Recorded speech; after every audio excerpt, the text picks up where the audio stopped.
Hey. Football Power Hour. Ladies and gentlemen, spontaneous stream of the day. Right now, Roma is playing Feyenoord, and I was like, you know what? I might as well watch it with you guys because I was watching it offline.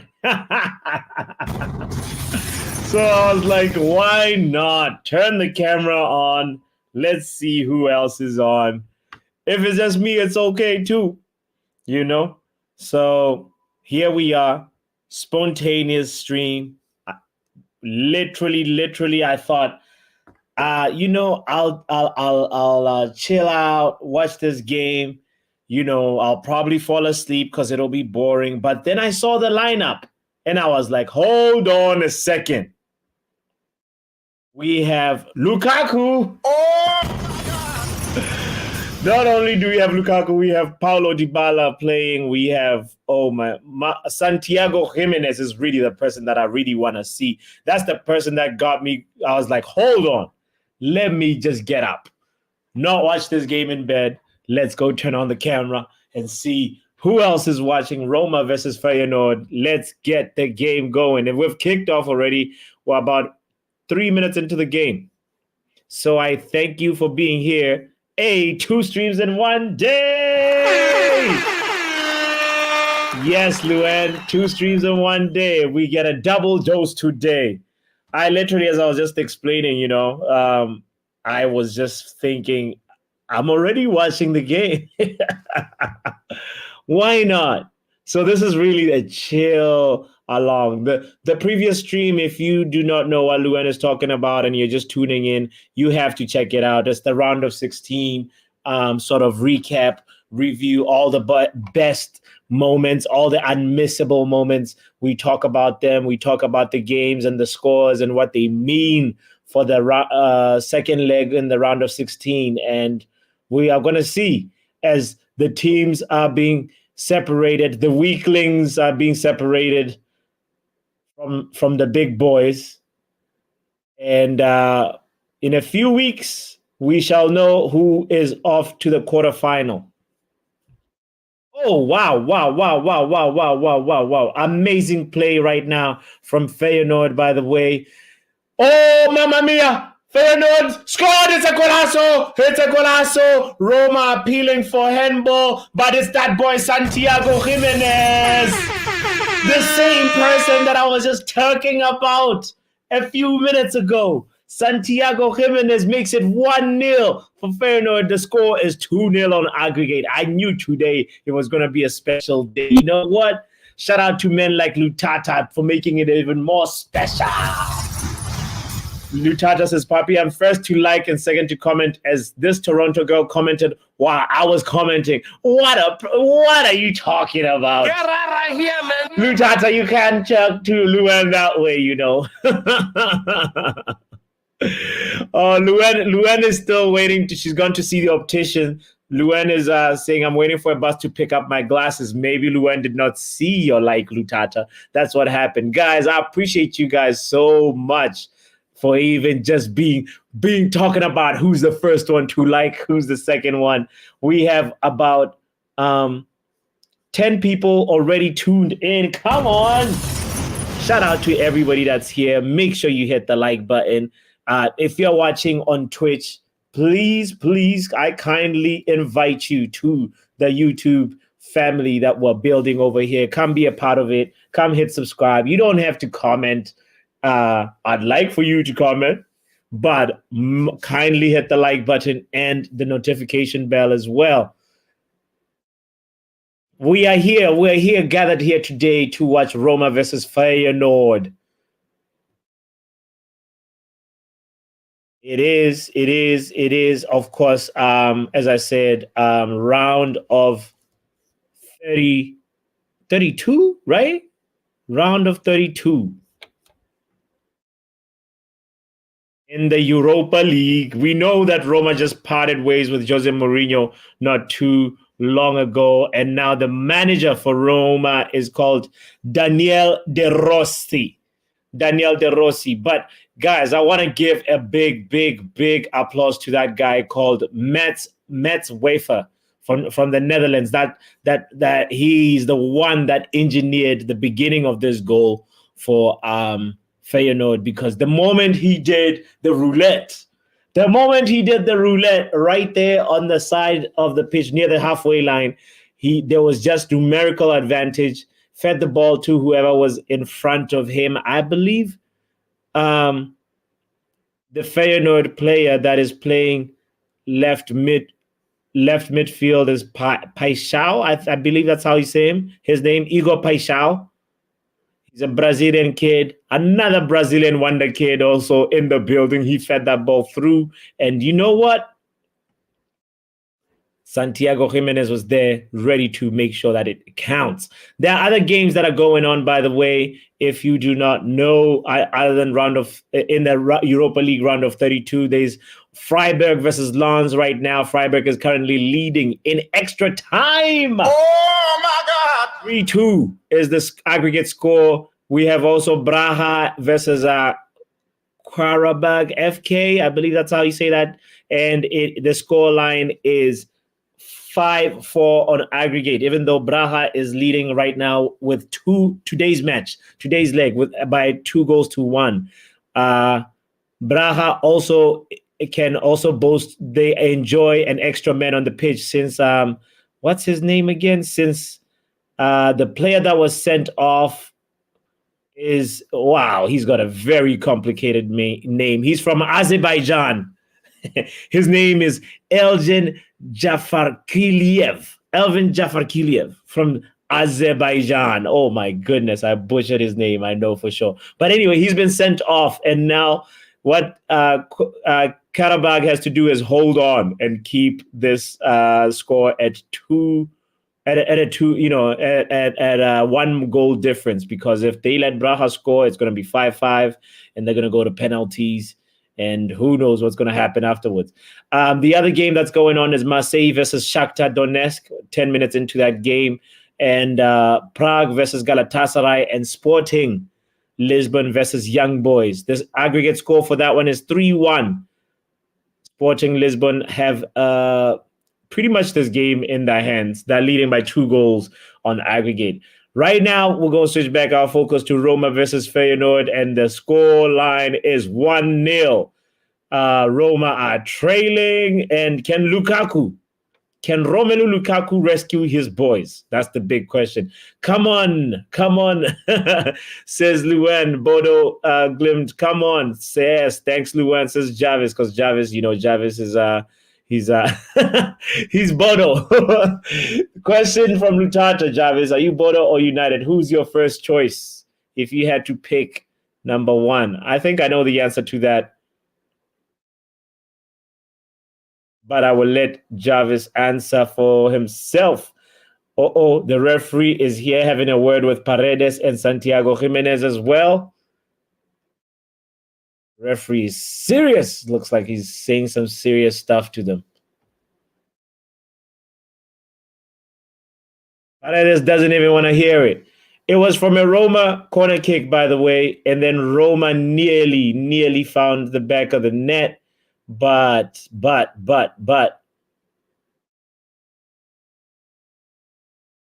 that ball was heading wide. Lukaku nearly scored, Romelu Lukaku nearly scored, and then the ball ricocheted. It went all the way out of the box and sort of fell for what's his name again? I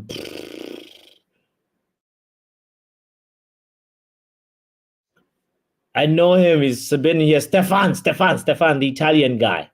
Stefan El Shaarawy.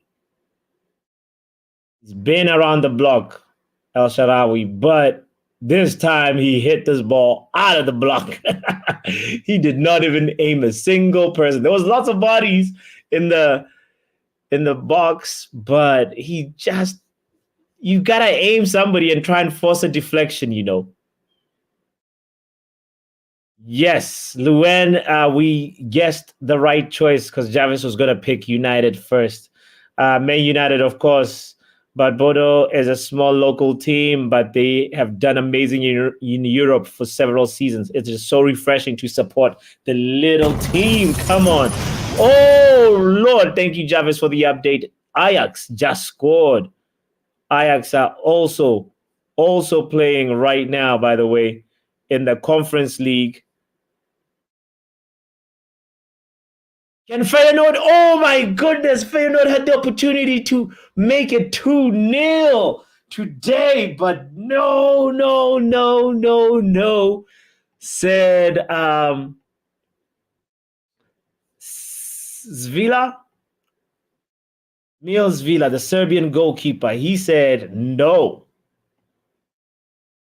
And wow, that was a really good chance. By the way, that game is interesting. It's at the 116th minute, the Bodo versus Ajax game. And also Frankfurt is playing Union. Olympiacos is playing, how do you say this one? Fervensvaros? Jarvis, you may have to come over here and help me with these pronunciations. I know Mold, I can pronounce Mold. Versus Legia, and then Slovan versus Sturm Graz. These teams are going to make me bite my teeth trying to pronounce them. My Lord. Europa League settings. Europa Conference League round of 32 is also going on, by the way. These are the fixtures, the 5 fixtures that I just read out. Lucky goal. It was a misplaced cross, went straight into the goal. 5 minutes left. Jarvis, thank you for that update. Let's see if at all this will benefit Ajax. They are leading on the aggregate score 4-3. Akpom's shot was deflected. And then it was delivered into the penalty area, and the ball was headed away, but only as far as Taylor on the edge of the box. And Taylor gets the ball out on his feet. He whipped the ball into the box, and it flies into the top corner with the goalkeeper unable to do anything. So shout out to Kenneth Taylor for rescuing Ajax today.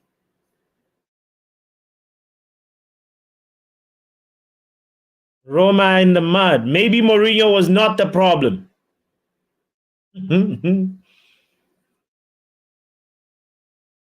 By the way, Jose Mourinho said the breakup, the split between him and Roma was probably the hardest hitting one that he's had. We know that man has been around more than Kim Kardashian.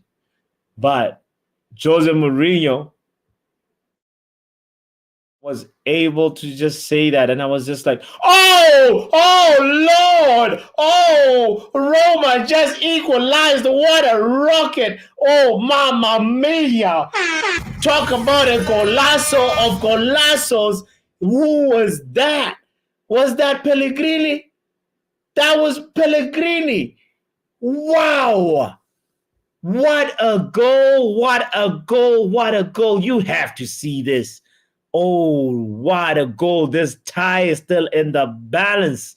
Roma 1, Feyenoord 1. Wow. Really nice taking the ball all the way to the flank by El Shaarawy, and all he did was pass the ball straight back to Pellegrini. And wow, that he does not waste it. He did not waste it. Ladies and gentlemen, put some respect on Lorenzo Pellegrini's name. Come on. What? That was interestingly taken, and that goalkeeper had no chance. Wow. You want to see a good goal? Make sure you have the Roma Feyenoord game open right now. Roma just equalized.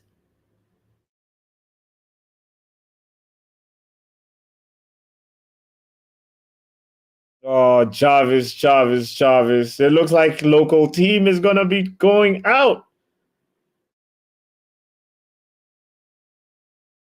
Bodo Glimt is about to exit the Europa Conference League. It's a deflection that really, really, really takes them out. That's gotta hurt. Hard luck, Jarvis. 1 minute to go.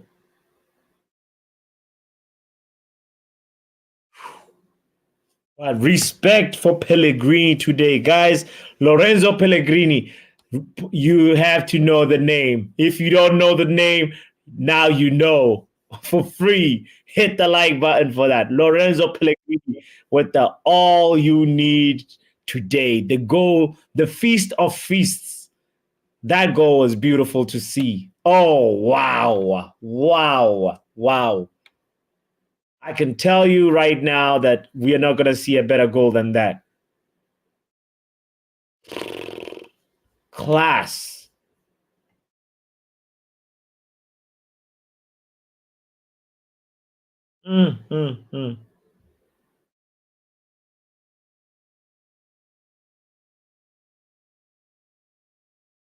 That was pure class.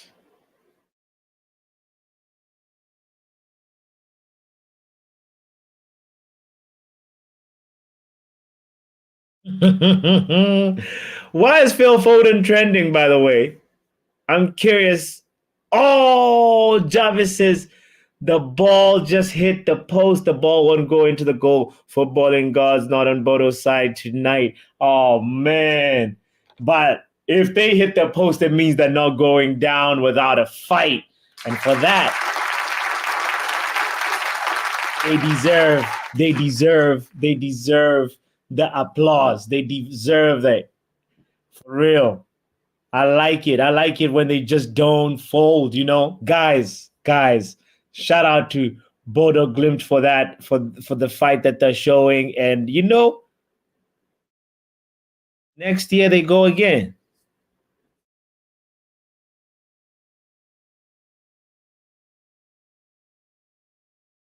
Wow.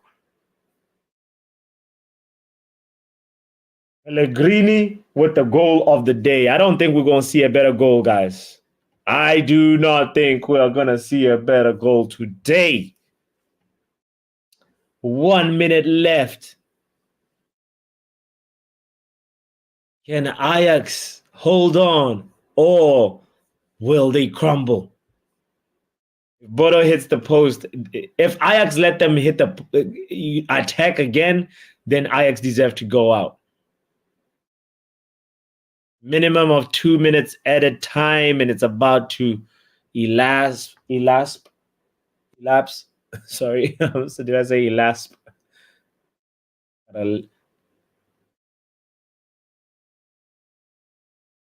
Oh, good fight from Romelu.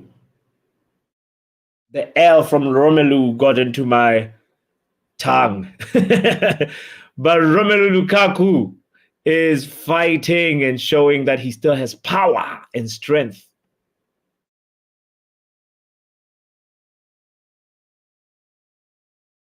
Oh, ladies and gentlemen, it is full time, and I think Ajax have gone through to the round of 16 in the Europa Conference League. Ajax have gone through after extra time. They can now say they survived. The footballing gods were on their side, but a lot of respect goes to probably the man of the match unanimously, John Peter Hogg. That's how you say his name. Norwegian left winger. That boy has been running the show. He's got a goal. No, he's got an assist today. And you know what? I think they're going to go back to Norway proud of the fight that they put in. Ajax is a big team, bigger team comparatively, obviously. But to keep them on their toes till the very, very, very dying moments, that is commendable. And my sincere apologies or whatever, condolences, Jarvis. That's the word. I feel for you. Local team could have gone a step further. But you know what? It looks like they fought. Game over, as Jarvis says. Big up to Shea Arsenal in the building. What's up, legend? Oh, Romelu Lukaku nearly provided Pellegrini with a golden opportunity, but Pellegrini shot that ball all the way to another galaxy. What was he thinking?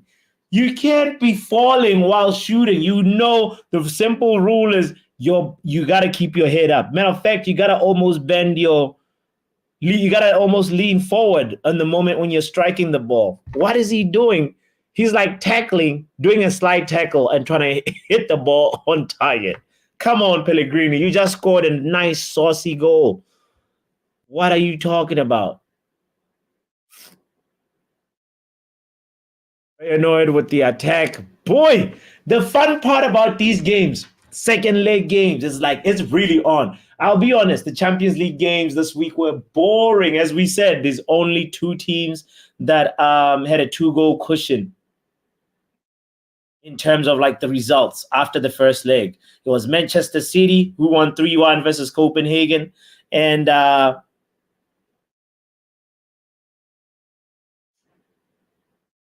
who else again? I forgot now. It was Manchester City and was definitely not Real Madrid, but it was Man City and my Lord. We were just talking about this morning. PSG, there we go. PSG versus Sociedad. PSG won 2-0. All the other games is a 1-goal margin or like a draw, you know? So let's be honest, that is kind of a snooze fest, if you ask me. It's snooze-a-palooza. But when it's the second leg, though, there's so much action. Everybody's all guns blazing, baby. That's what I like about this.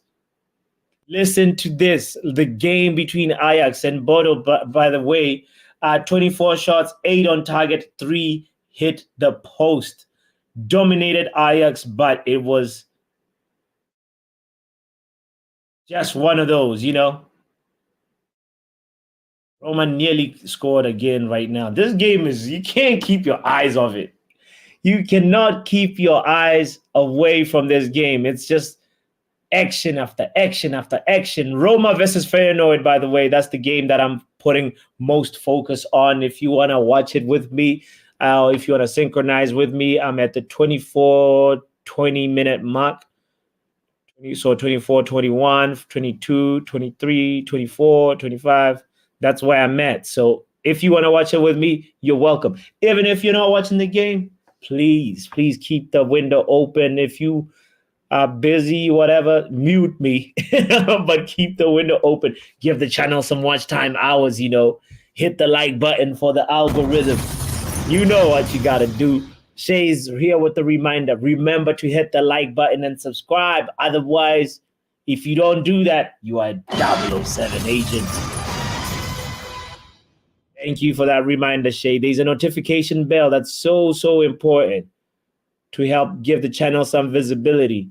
If you hit that notification bell, we definitely will get more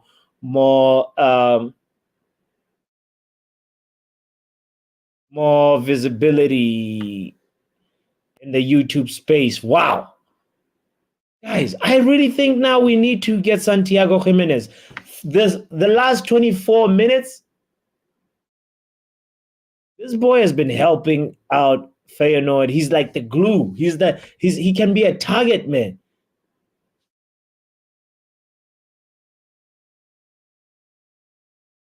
This is the Santiago Jimenez watch, by the way. We are here looking at this player that we've been heavily rumored with many a times, and I'm curious if the Mexican has the minerals.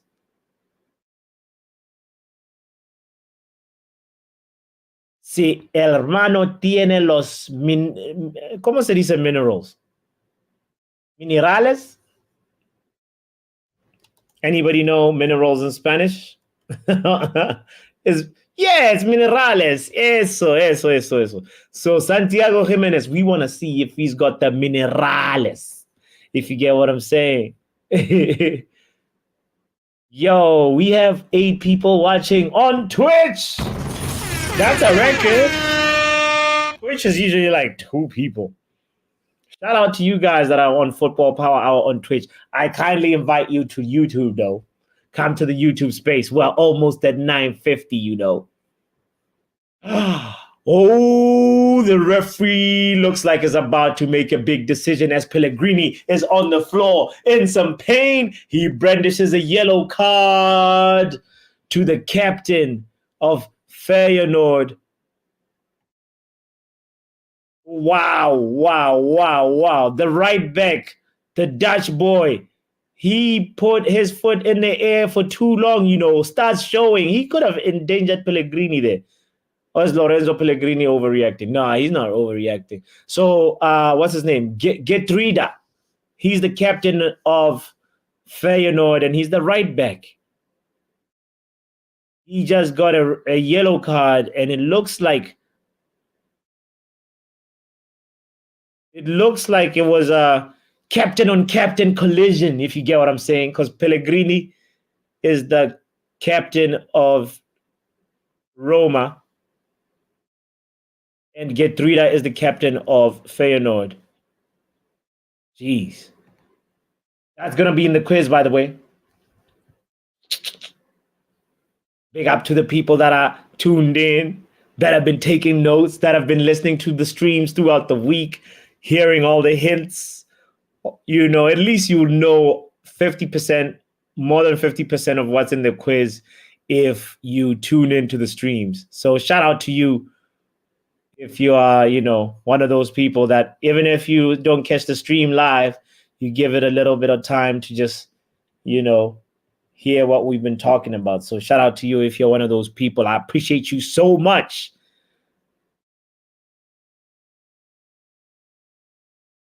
Roma is playing some scintillating football, you know. I'm wondering if they just needed to wake up because Feyenoord scored first. And then now Roma is like, okay, all right. We don't want to go home just yet. I mean, they're playing at home, but you know what I mean. We don't want to get knocked out just yet.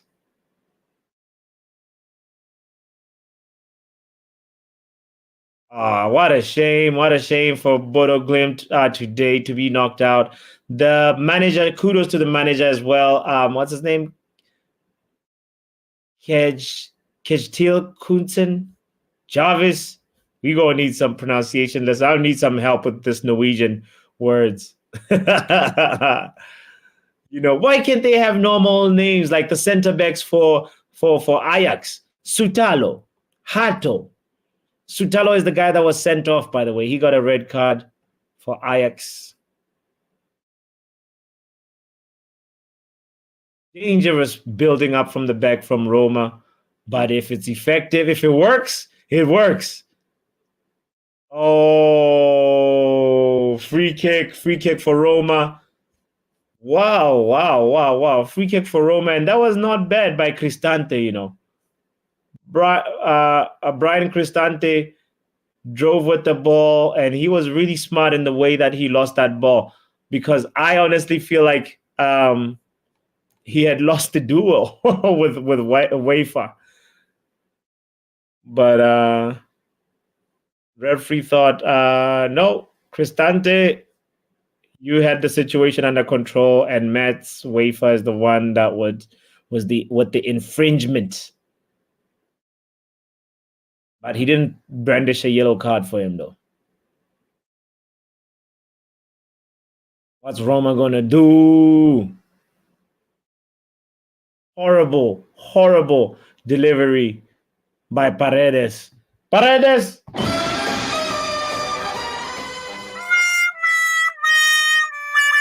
What kind of delivery is that?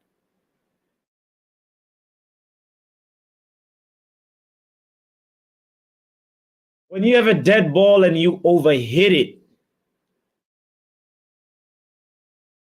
it's like a waste. You're definitely just giving them a...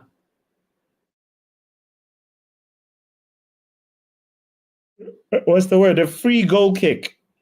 It's a total waste, in my opinion.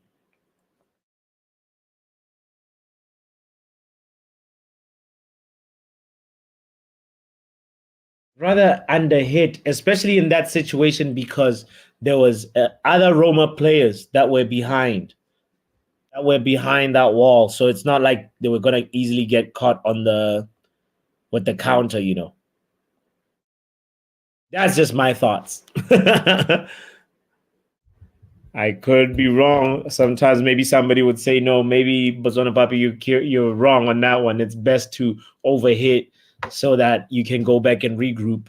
It just depends on how many people you commit in the wall and near the wall as well. You got to make sure you tactful with that and really intentional with it. But Roma looked like they were cooking something from a training ground. It just didn't come off, you know.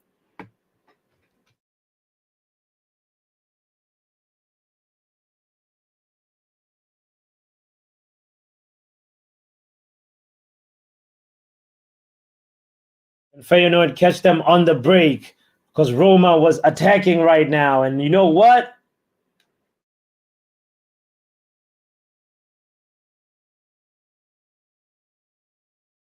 The attack crumbles down.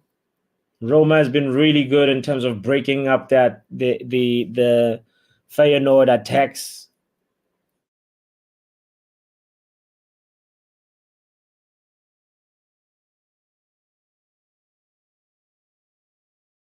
So you know what? Let's see how it all unravels. What it's been so frantic back and forth, mostly Roma pinning down Feyenoord ever since Feyenoord scored. It's Roma that's been the most awake team. But the thing that I want to mention is the time has been flying by so much, you know. The time has been flying by so much. We're already approaching the 35th minute. Oof.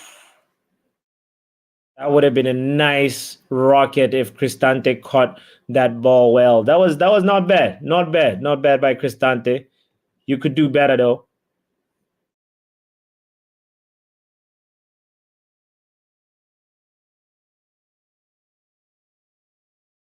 We have about 9 people watching. Come on. How many likes? The like count is low. You guys could do better. If you're out here just watching without hitting the like button, I don't know what you're doing with your life.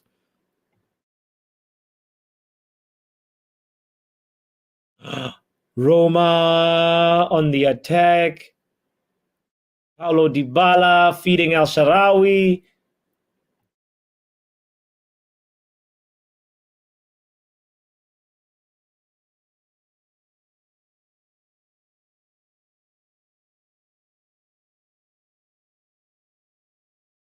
Wow.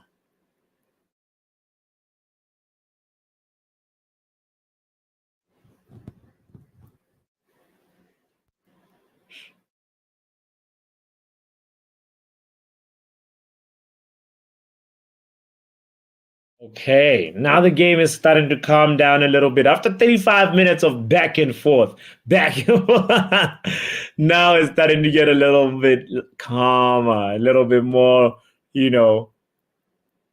Wow. Hey, shout out to my boy on Twitch, Onisi. Oh, I was gonna say Onis. One Simas. Shout out to you, my bro. Saying, bro, my team had a terrible loss. Who loses to Porto? I know. I have to applaud Porto. I have to applaud that goal. Mama mia, that was a beautiful goal. Um, I just gotta say, you know, uh, Galeno, Brazilian wonder kid. If there's a way, if there's something that we have to acknowledge, though, it's that strike. But I feel your frustration, brother. You know, it's the Champions League. You know, I'm sorry you support Arsenal and they let you down, but what I can tell you with 100% certainty is that you guys are going to give them a run for their money at the Emirates. You guys you're going to be, it's going to be, you know, attack after attack after attack, and they need to figure out how to survive this, you know. And I doubt that they will. I think by the 30th minute, you would have at least scored 2 goals. And by the time, Porto concede early, the game is done. Yeah. The Emirates has been a fortress lately. We will be back. The Emirates beckons, says One Simas. Shout out to you, brother. By the way, please make sure you are also supporting the channel on the YouTube platform as well. Please type Football Power Hour on YouTube. You'll see us. We're almost at 950 subscribers. So with you, we will get there, bro. So I appreciate you so much for being right there on the Twitch family. If you really, really want to beat Porto, come subscribe on YouTube. If you get what I mean. I think you'll be fine, though. I think you'll be 100% fine. You'll be probably be beating them by like 3-1 or even 4-1, The moment that game becomes a psychological game, And thank goodness you don't have the away rule to deal with. If they still had the away rule, you'd be mincemeat, my friend.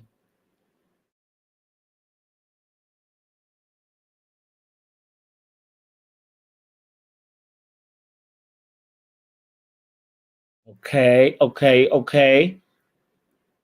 That was ruled offside.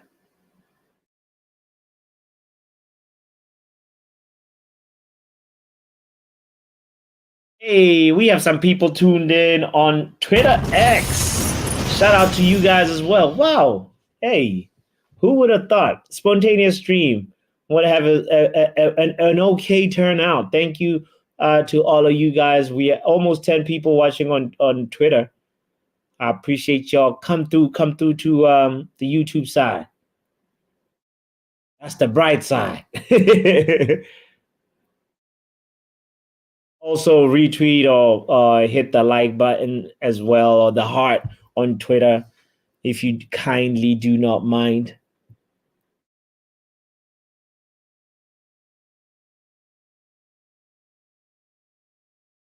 Roma again are building up from the back, which is quite interesting. I didn't, like when Mourinho was around, I watched a lot of Roma games, but they're starting to. It looks like there's more mobility than before. That's all that I'm seeing as a difference in that flow. Players are just looking like they're a little bit more energetic.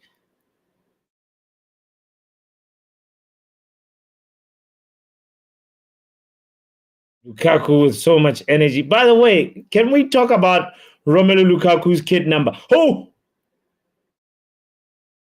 I find it so weird that Romelu Lukaku wears number 90, 90. El Shaarawy wears 92, 92. Oh my God! How did we get to those numbers, fam? For real? Make it make sense, blood. Shout out to Almiron in the building. Yes, says I just sobbed, brother. Thank you to you, Almiron. It's One Simas. Sorry, I keep on wanting to call you Onisimas. I love Roma. Shout out to you, man. I love your display picture. I love the picture you have right there. If that was you as a kid, very, very, very. I think your best days are behind you. Thank you for subscribing. I appreciate you so much, and welcome to the family. I appreciate you. Yes.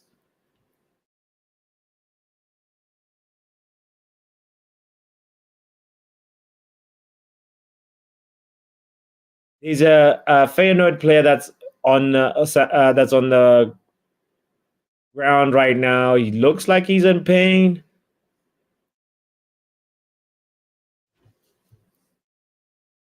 Play has currently stopped for a moment. And it is, oh my goodness. Yeah, it is Santiago Jimenez. I thought it was number 22, but it's number 29. Santiago Jimenez is up. By the way, is this the same Timber that was at Ajax? Nah, this is a different one. This is Quinton Timber. He's a midfielder and he's Dutch. Quinton Timber. That's who I nearly confused with the other Timber that is at that got injured at Arsenal. Oh yeah, Almiron. I know you can't pronounce it on text. I cannot pronounce it without text, But I appreciate you so much, man.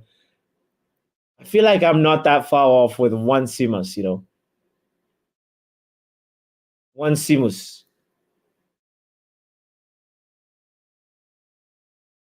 If you are in a rural village in Africa, they'll be like, oh, Onesimus, Onesimus,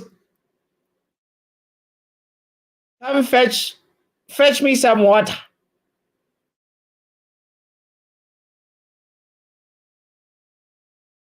All right. Roma is on the attack again. Can they find that decisive ball, though, and find Romelu Lukaku, who's standing stagnant? Oh, Roma win a corner kick. Great defending there. Lukaku and Pellegrini and all of them, they have to wait for this corner kick delivery. Let's see if Roma can capitalize on it. I think they have 2 corners already so far. And can Romelu Lukaku be the difference? No. Oh, mamma mia. Oh, whoa.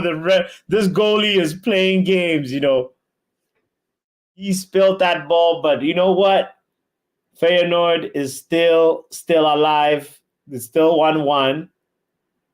Roma is attacking, though. Jeez.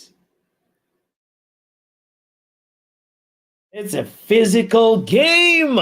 That's what we love to see. That's the game that we love to see, man.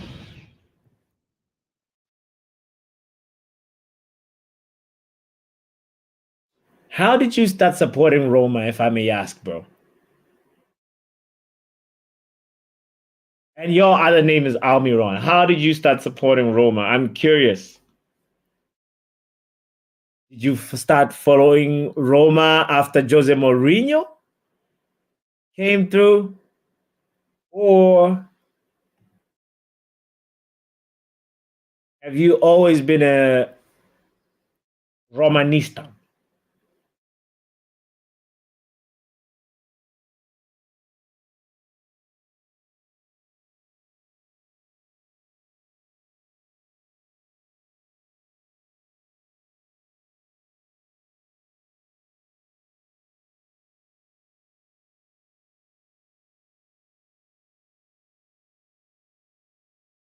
Wow.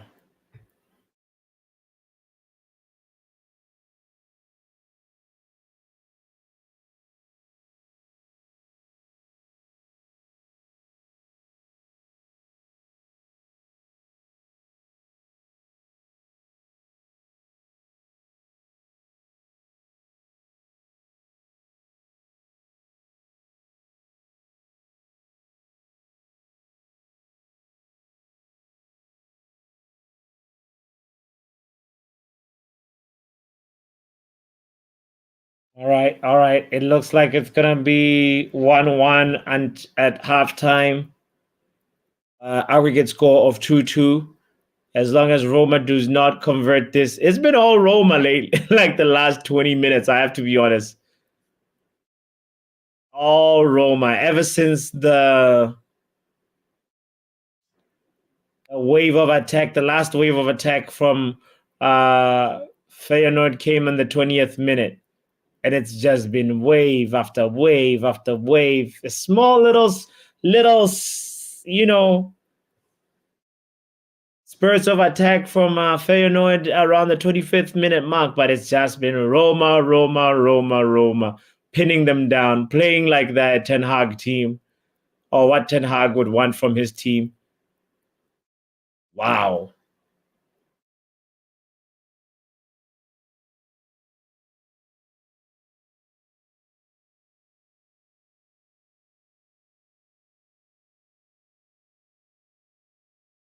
Yeah, it's gonna be 2-2 at halftime.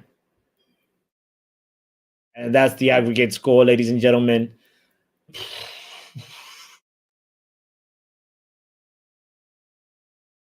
Crazy, crazy, crazy energetic game.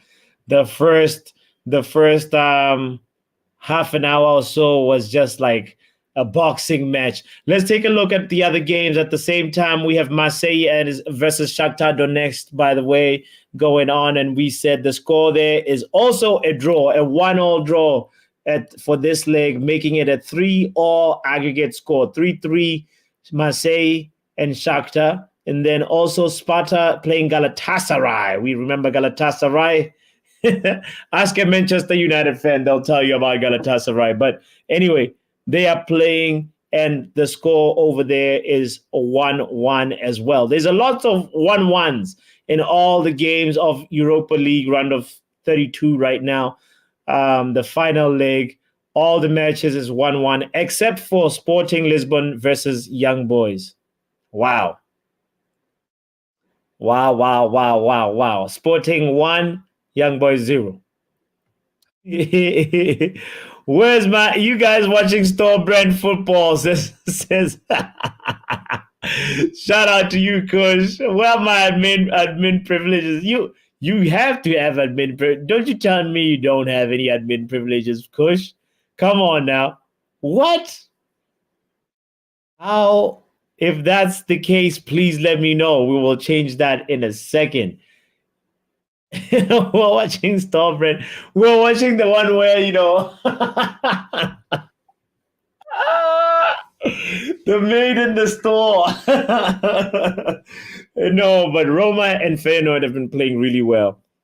Honestly. What? No way, because you don't have any admin privileges. Come on now. This is not correct, You are now. There you go. Boom. You gotta have an office. I want to fancy spinner by my name. This is good. Yeah, you gotta have the spinner by now. What? You're like what the real like wait. Let me make sure you have the fancy one.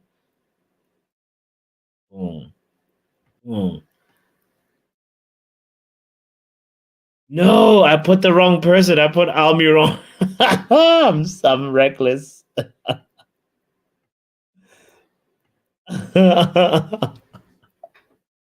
I messed up.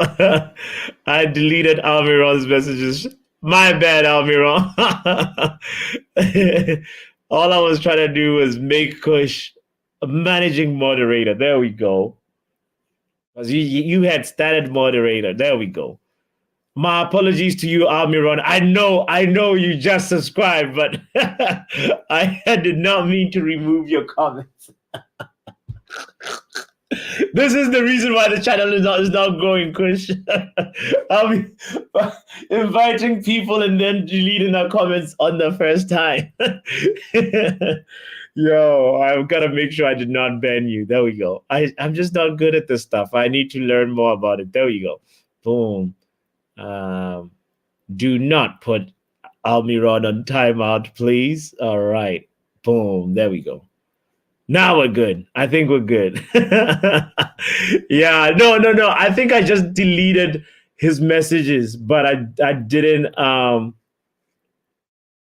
Luen also does not have privileges. What? There we go. Luan, you get admin privileges too.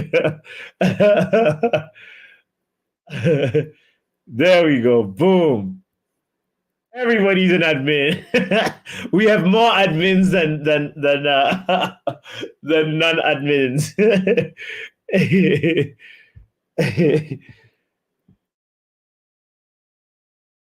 That is so funny. You see what you've caused, Kush? This is your fault. I hope there's no limit into the number of administrators. But anyway, guys, shout out to you guys for being here, for supporting the journey and the channel. I appreciate it so much, for real. Whether you're an admin or not, whether you are, somebody that's subscribed or not. As long as you hit the like button, obviously subscribe, please. But yeah, great, great, great game of football, by the way. The first half was really electric from Roma. And also Feyenoord scored a very good goal. And they're the ones that actually I'd attribute them having brought the life into this game. But whew, what a strike by Lorenzo Pellegrini. Wow. Yeah. I'm doing my Oprah impression. Yes, Luan. Everybody gets a privilege. You look under your seat.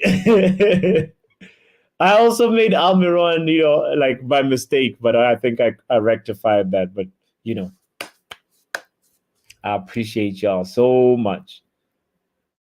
Al-Sharawi has been having a positive game on that left-hand side. I really, really, really like what he's been doing. But he's a player that's been around the block for a while, El-Sharawi.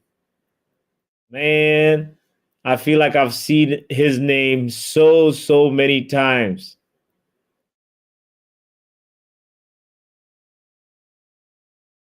Stefan El-Sharawi.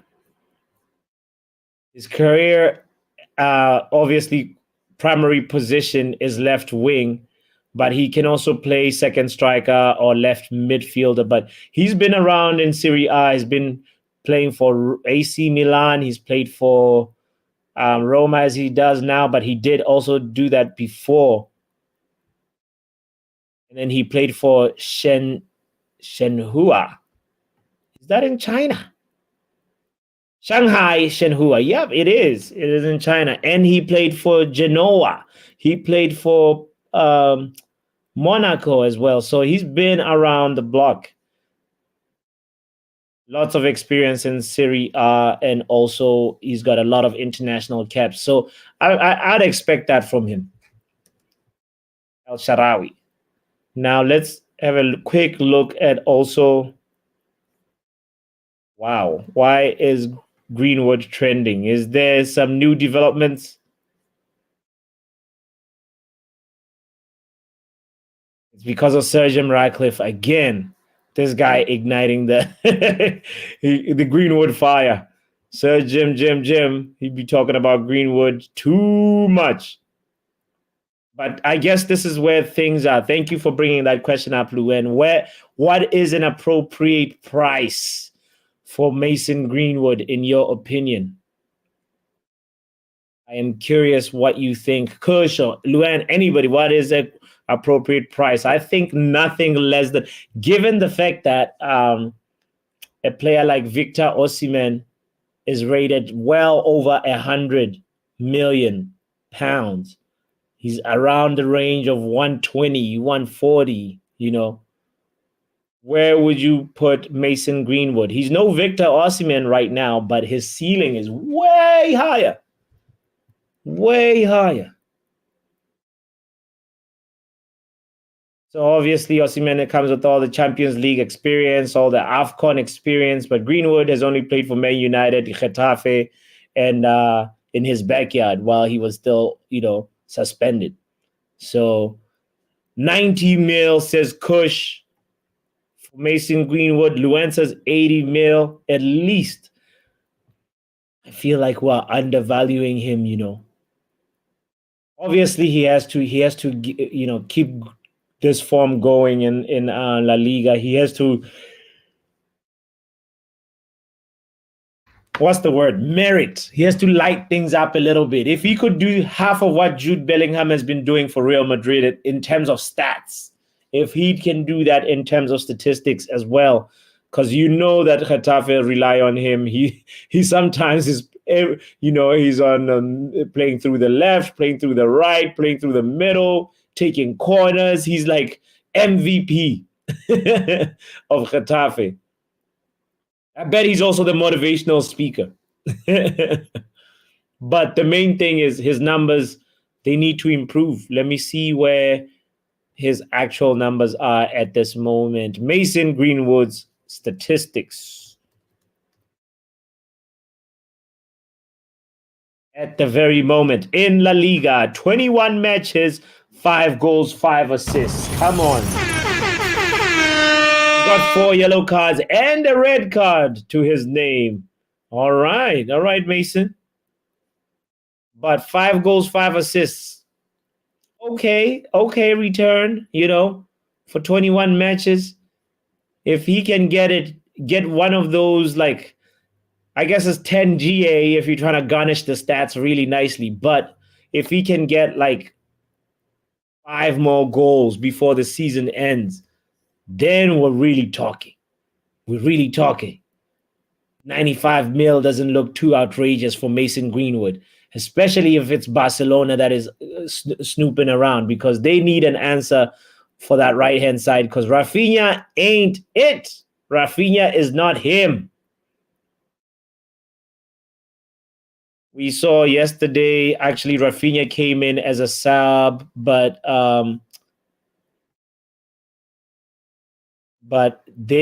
Barcelona pretty much had Pedri on the left. He was the one handling things. He was so lively on that left-hand side. And then in the middle, it was the one and only Robert Lewandowski. But the right-hand side was Lamine Yamal, who was still very young, So I feel like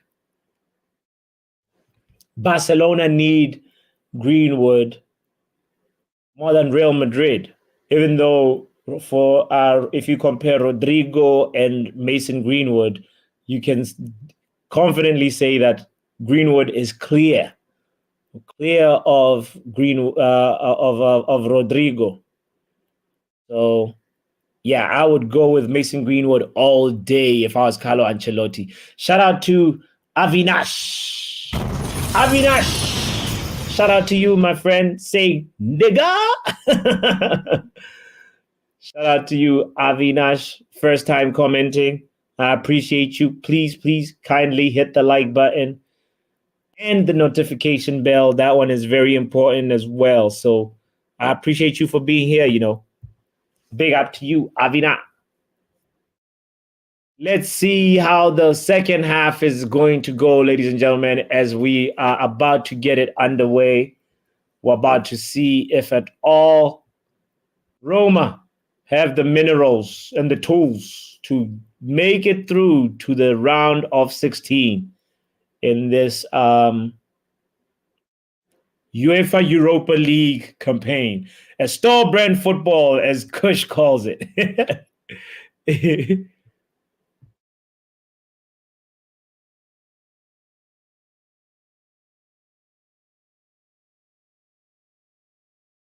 Store brand football. If you are wondering what has been going on in the world of football, I want to say my condolences to the 19-year-old midfielder who sadly lost his mother this week. He was very emotional at the end of the game. I'm talking about the Benfica player, João Neves, after playing Toulouse. Benfica fans showed him love with chants, and his teammates shared long hugs with him. But also condolences to Erling Haaland, lost his grandmother as well, not just a few days ago. So, guys, that a loss of life is never nice. So, João Neves, Erling Haaland, and your families, our thoughts and prayers are with you. So far, we know that in the conference league, Ludo Goretz and Real Betis have been eliminated. We know that in the Europa round of 16, Rennes and Toulouse have been eliminated. And Bodo Glimt has been eliminated from the Conference League. Braga and also RC Lens have been eliminated. On to the next round for Karabag, for Freiburg, for Ajax, for Dinamo Zagreb, Servette, and also AC Milan and Benfica. Big developments on this Thursday in the world of football. You know?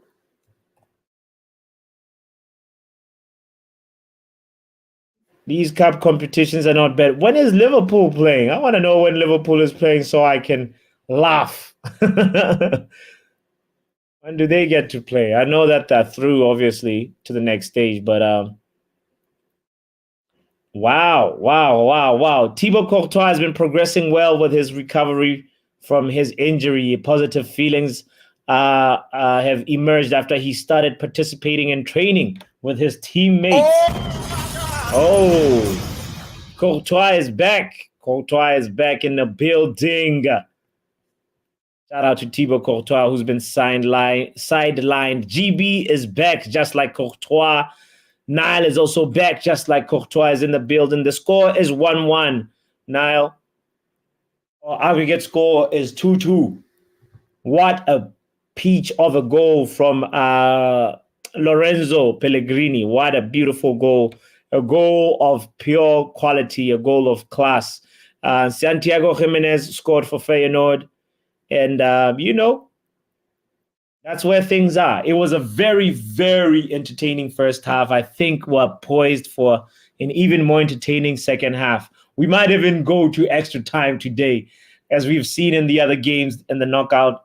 This is the knockout stages. This is, if you lose, you go home. Shout out to GB, saying hello, Papi. Hello back to you, GB. Thank you for joining the spontaneous Thursday stream. We're watching store brand football today. Kush also says we need to get rid of Luke Shaw. Today, Kush, this morning, in the stream this morning, I said these words. The conversation led to this. Kevin De Bruyne is seeing the dawn of his career. He's seeing it's now a slippery, gradual slope downwards. Luke Shaw is another player in that category. Ever since the injuries, like Luke Shaw, he should be looking at left center back position as his permanent position until we get rid of him. But I 100% agree with you. We need to clean the house, starting with guys like Luke Shaw. You are so right. 90 mil for who, says Mark. We were talking about Mason Greenwood. That was 90 mil for Mason Greenwood. That was where the prices were being thrown around. The conversation was, what would you pay, Mark, for Mason Greenwood? What is a fair, a reasonable fee to receive for a generational talent like Mason Greenwood? Say Barcelona want to replace Rafinha, and they know that Lamine Yamal is still a kid. He has homework, assignments to do. He has to also, make sure that his school uniform is clean the day before school. So Lamine Yamal can't play all the time. That right wing position, and also Lewandowski's succession plan, Robert Lewandowski is also one of those people that has been more or less on a decline. Like, even though he's picking up form ever since yesterday, it's still sort of like we're not going to see that Robert Lewandowski that was scoring 5 goals in one half. I don't think that guy is coming back. Mark says 120 mil is a price. Fair price for Mason Greenwood, even though he's got 5 La Liga goals and 5 assists. A big ask, Mark. It's a big ask, Mark, to say that. I feel like 100 mil is solid. You can maybe make 20 mil out of add-ons. La Liga top goal scorer, Golden Boy nominee, Ballon d'Or clause. This one is a one we can put a Ballon d'Or clause. Who knows what Southgate is going to do or what's going to happen after Southgate, All them things, they can add up to, X amount of goals, 20 plus goals in La Liga. We need an extra 3 mil. All those can be add-ons that could give us the other 20 mil, but I feel like a flat out 120 mil is really steep, Yeah, Mark says facts. Yo, Lewandowski's 52 years old, says GV. Yes, they need a succession plan from Lewandowski, Mark says he's better than Rashford and Olisa combined. Mason Greenwood, you're right. You're right. He's still. You can even add another person in there. He's better than Rashford, Olise, and he's more. The thing about him is, what I love about him is his efficiency. One, the work rate seems to be there. He puts you in a situation where you're not at ease if you're a defender facing Mason Greenwood, because you just don't know, where do I shift him to? Any side you shift him to is a danger side. Those kind of players in the world, you don't see them a lot. They're like unicorns. So, generational talent indeed. Greenwood in his prime or Osimhen? Who are you taking? Greenwood, bro, in his prime. Yeah, he always gets past his marker. Exactly. GB says he's better than AFCON Osimhen. AFCON Osimhen, this was a waste, How many goals did he get? I think I only saw one. Or was it two? I don't even remember. But the main thing is he was not there on the game where his team needed the most. You can lead your team to the final, but if you don't score in the final, what was the point? 4 goals, says Mark. 4 goals for Osimhen. All right. So I should put some respect on his name. And it's not 2, it's 4. Which is not bad, considering Nsue, the top goal scorer, had what, 5 or 6? I need to refresh my AFCON stats, top goal scorer stats soon. Oh, Romelu Lukaku was pressing. He nearly forced an error over there. But now Roma win the ball back. It's clear Roma is the home team. The way they just kind of, pinch the ball out of Feyenoord is almost like effortless. Sometimes Feyenoord is the one with the lacking of composure, doing a really crazy pass that just lacks quality and accuracy. And then it's like back to the center backs for Roma. They start passing it around. Crazy back and forth right now. 52 minutes into the game. If you're just joining in, I appreciate you so much. Kindly hit the like button. We've been talking about AFCON. We've been talking about Victor Osimhen and how he don't got the juice. Really, Sebastian Haller is the one with the juice, if you ask me.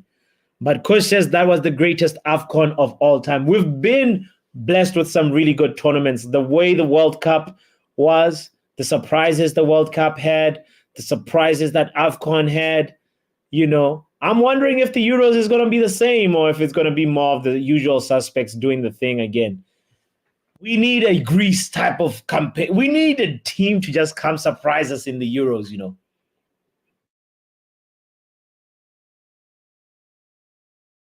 Who would win the Euros?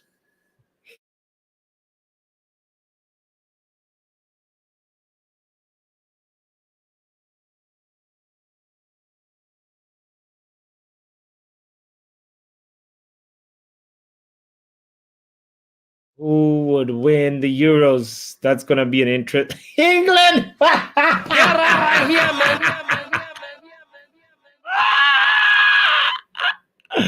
Yo! Guys! Hey, y'all, come look at this. Kush says England will win the Euros.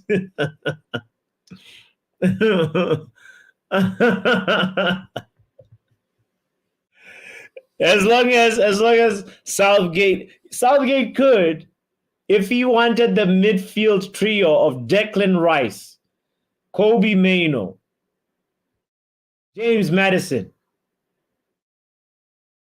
That's all you need. You get through. James Maddison in the 10, Rice the sitter, Kobe in the 8. You get through to the final, Southgate. Stop putting Sterling at left wing back. What is if he does stuff like that? Guy Southgate, you just never know. Oh, Kush. Bellingham coming off the bench. Hey, no, actually, no. Bellingham and Maddison is the one who's coming off the bench. You're right. I said bid myself for that one. Bellingham in the 10. Rice and Kobe Mainoo. Oh, that England would really cook, Saka on the right. Of course, you're going to get Juju, bad luck Kane in the middle. On the left, I'd go Phil Foden, I'll leave Marcus Rashford on the bench. I'd go Phil Foden. That's how England would get to, if they have Foden, Kane, and Saka. I think those players are enough. That's enough of an attacking lineup. Rashford can come off the bench. Sterling can come off the bench.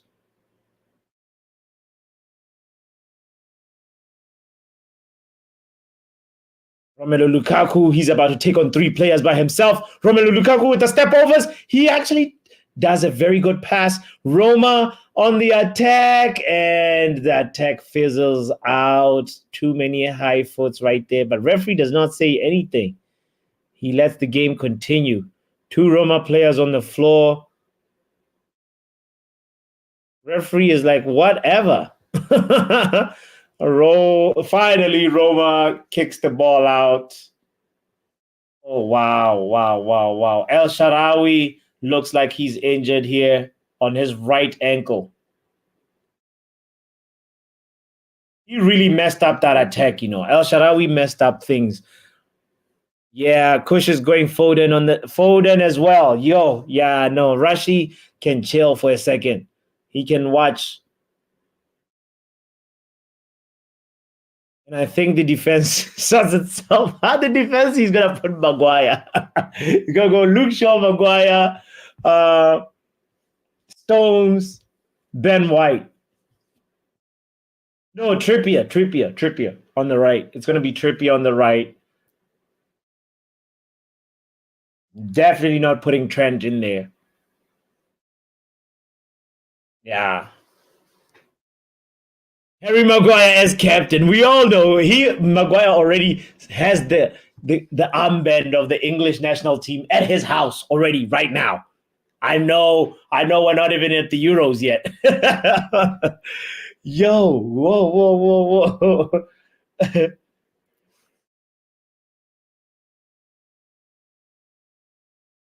There's appeals for handball here, but I don't think they're going to be heard.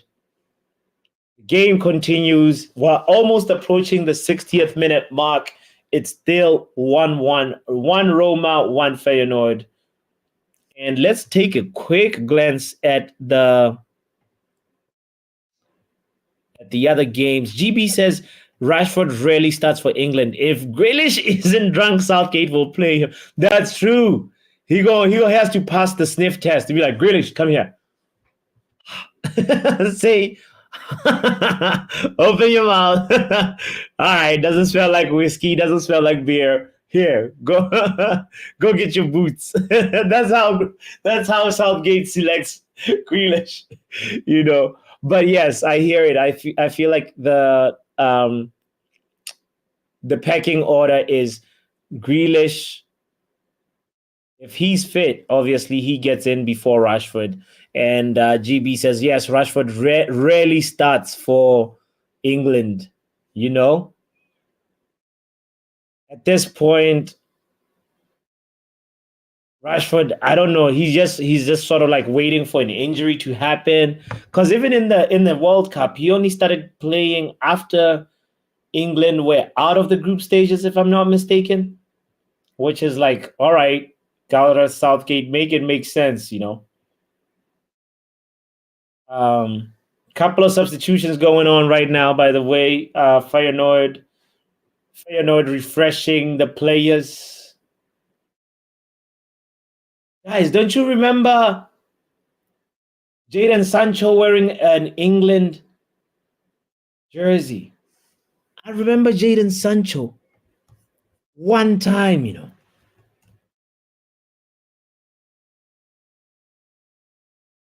Wearing an England jersey. He has 3 caps for England in the senior squad between 2018 and 2021. Wow. Somebody I don't think I've seen in an England jersey is Aaron Wan-Bissaka. Has he has he ever been called up?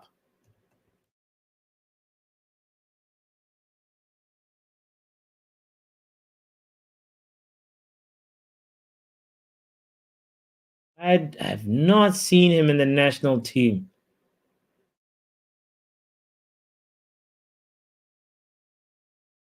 Which is quite a shame, if you ask me. Shout out to Mark Jadon in the Sancho building. is coming home, bro. Big up to everyone. Jadon Sancho is coming to Trinidad. Don't even worry about him, English fans. He's coming home. Okay. Yo, talking about coming home. Yale in the building. Hope that your family has arrived well. Yale says, good evening. I'm so full of cake. I'm rolling around. I hope you're doing well. Happy birthday, Yale. Happy birthday. Damn. Wait. Wow. Question, Papi. Big up to Say Yali. what? Happy birthday, bro. You know, banter is banter, bro, but I hope you had a great day. You know what I mean? Yes. Papi, question. Wan-Bissaka has Rossi, never played for England. This is crazy. Never. What's the question you were going to ask? Daniel De Rossi is coaching Roma. The Roma coach is, what's his name again? I was reading out his name. Daniel De Rossi, yeah. Oh, World Cup winner. 2-time World Cup winner. Big player. Yes, Italian. Yeah. He's only 40 years old right now. Yeah. Pretty young, if you ask me. He was one of the young ones, young managers in the dugout. And I'll say Xavi Alonso is what, 42 years old. So yeah, these guys are they're you know, getting their managerial careers kick-started quite early. Leftover cake is the best cake. Yes, happy belated birthday, Yale. Mix it with some ice cream, Yali. Mix it with some ice cream, Yali. Right? Get the ice cream in there. Share with us what kind of cake it was, by the way, Yale. Let us know. I'm a Black Forest cake fan. Ooh, was it the red velvet? Was it the plain old vanilla? What was it? Was it chocolate?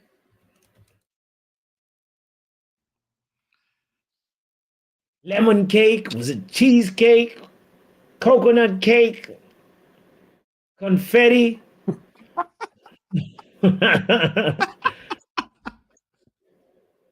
all kinds of cakes. Telling you, GB, this is why we get along so well, you know, GB. Black Forest cake with alcohol in it is the unknown pleasure, bro. If you never had it, try it. Trust me, you're gonna like it. Is it whiskey? What alcohol is it? Do you know? It's either whiskey or brandy, I believe. Rum. One or two. Whiskey I don't or think what? it's rum. The It's not brandy. rum. They put rum in black. Okay. In Trinidad, we have a cake. We just call it the fruit cake or the black cake. But what happened is the tradition is you soak the fruits that you bake the cake with. You soak it in Okay. alcohol for a year, and then you bake the cake with the fruits inside it. Oh. So it's like bro, you can't eat too many of those and drive. Oof. Damn. I'm getting hungry. Yale had some homemade chocolate cake with vanilla ice cream inside of it. 3 layers. I call that one a treble.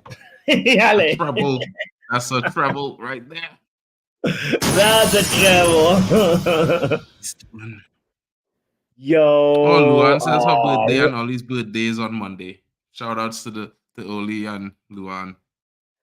Hey, Shout outs. Oli and Luan. Luan, happy birthday in advance. Wow.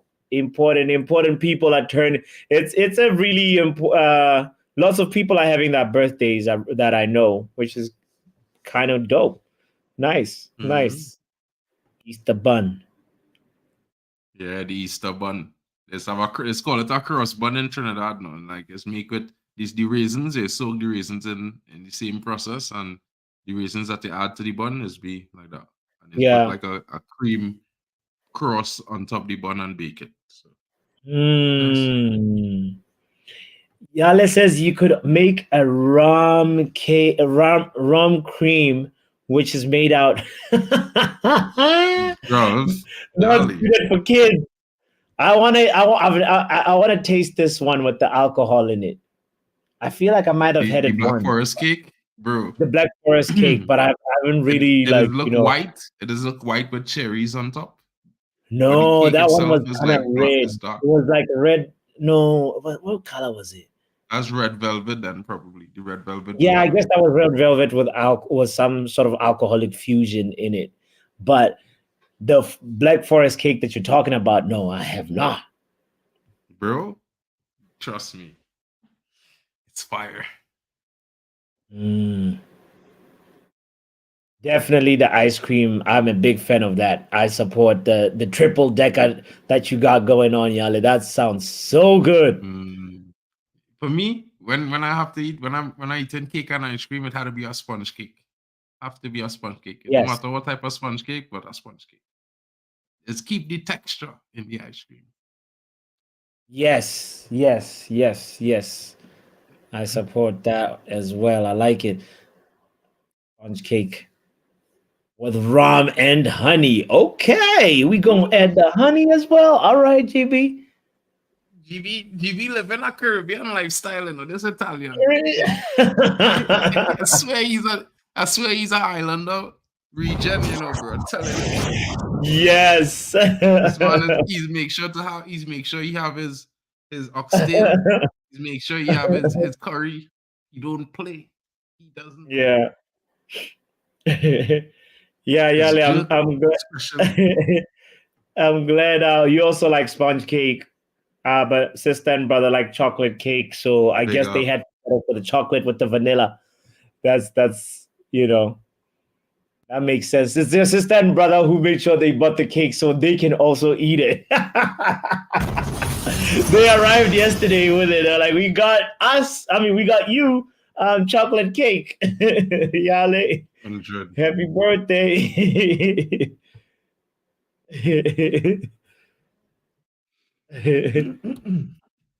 Guys, I know you're watching the Europa League, but we definitely need Liverpool to smack up and win that Europa League, guys. The only time I will ever say a statement like that. Hold on. Before we talk Liverpool, I want to do this for Yale. Happy birthday to you.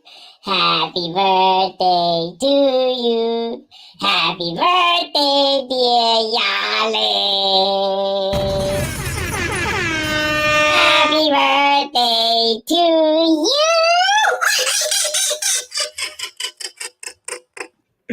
All right. We're back. Big up. curry chicken, lentil, and roti tonight, guys. Yo, GB, you gonna make us hungry. GB. Yo, I won't lie. I don't mind not being in Europe at the moment, but next year we need to be there. Next year, we what? We need to be there, bro, because I feel like, it's the only thing missing. The extra games where you see Man United in the midweek. You know what I mean? True. At this point last season, we were still in the Europa League. That's why I'm saying that too at the same time, you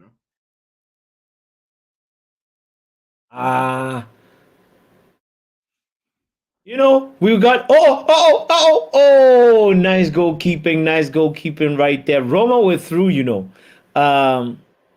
yeah, the Carabao and FA Cup is not enough. We need like some proper games, we need like some proper high quality competition, fierce competition.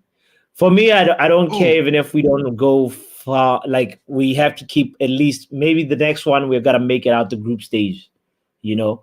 If we get knocked out, we run will, of like, 16, like, for me, fine. it was like, I'll be honest with you, a lot of people say a lot of things about United, and, if we qualify, we will just probably get knocked out again.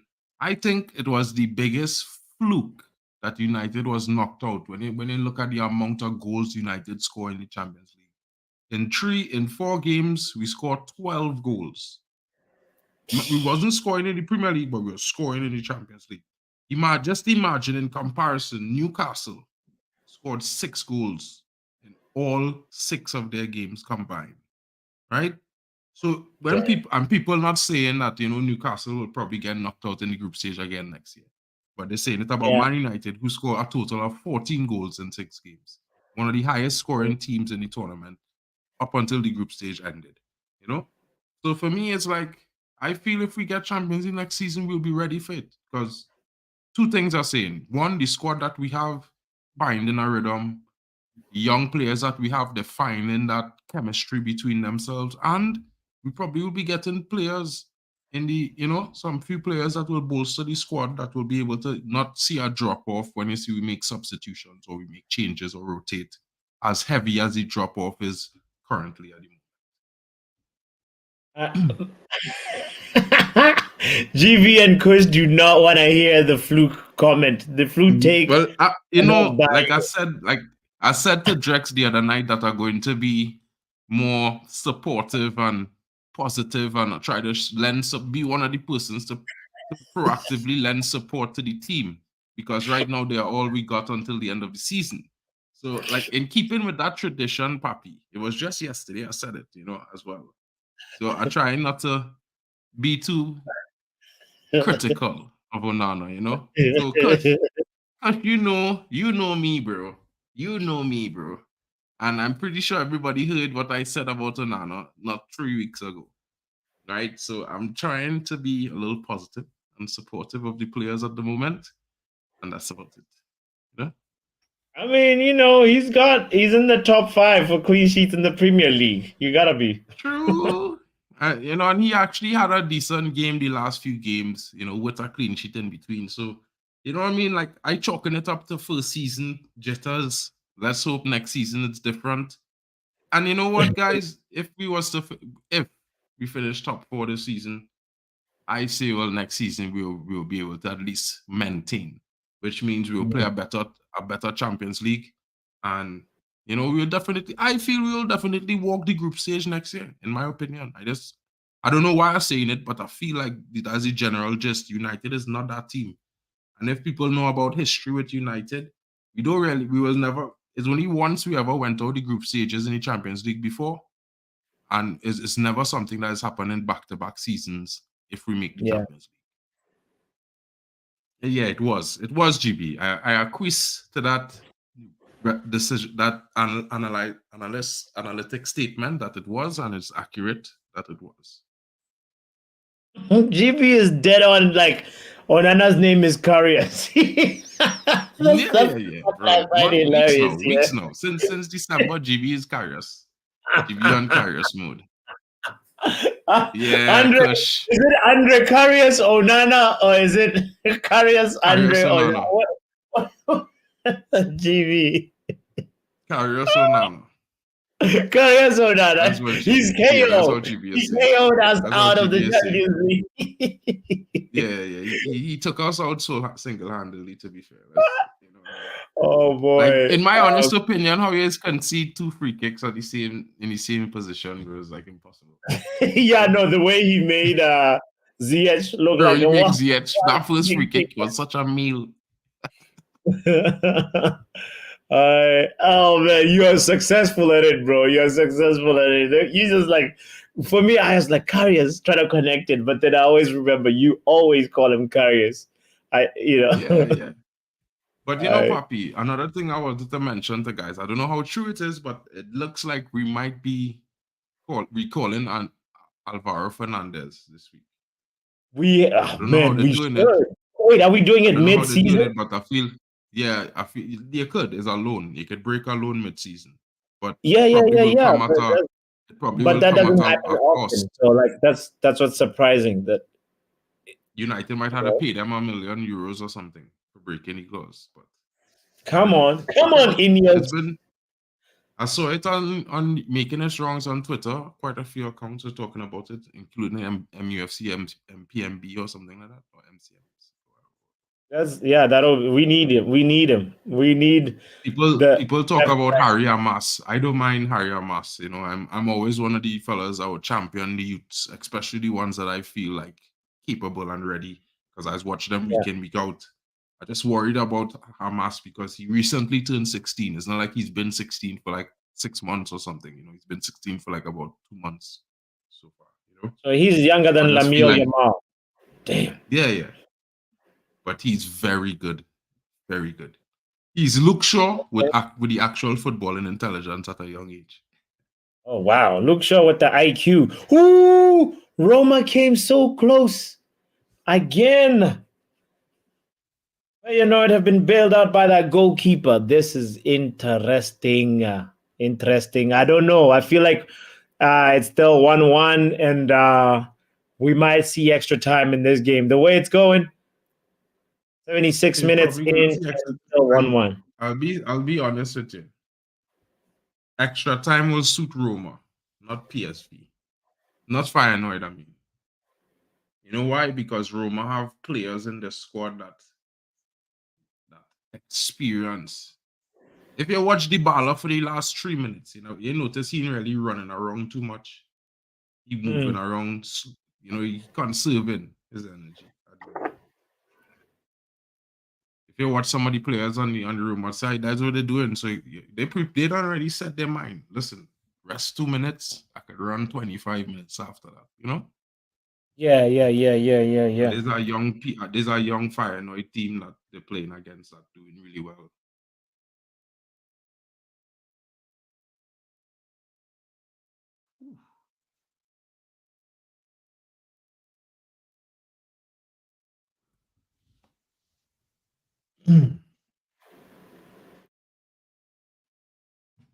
That's the kind of crosses and thing you will see coming in on the right flank when you see Mason Greenwood returning. Like what a player from Roma just put across the box. You'll be seeing 4 or 5 of those a game. And then you might see 2 or 3 cut and drive to the box from on the inside as well. Shot on goal, pass the flank. Football. You see football. Wait, is Santiago Jimenez going to come off? Ah, we were on Santiago Jimenez watch. What is this coach doing? Yali, I don't think, I know 100% think that applied to his parent club, you know. Because I read something like that earlier when the guy was talking, when I read it on Twitter, I read it on someone else saying that, you know, he may not be able to play because of playing with 2 different clubs, but I think it do apply to his parent club. And I think it is apply when if one of the clubs are in the same league, or if the 2 clubs were not in the same league or something like that. Oh, it's for reals. Okay. Damn. Yeah, that'll make him play for 3 teams. That's wild.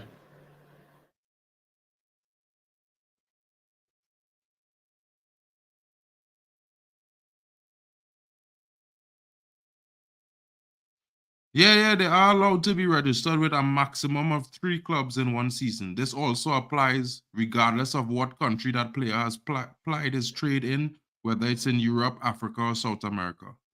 Yeah, so that's nice, Yali. Yali, I just pull it up online here. And according to FIFA transfer regulations, a football player is only allowed to be registered with a maximum of 3 clubs in one season. Right there. I'll drop That's it into from the the chat, guys. From the booklet, That's the FIFA that's straight transfer off. regulations. That's straight off of YouTube. Straight off of Google. Ah. There it is, ladies and gentlemen. We're gonna post it right there.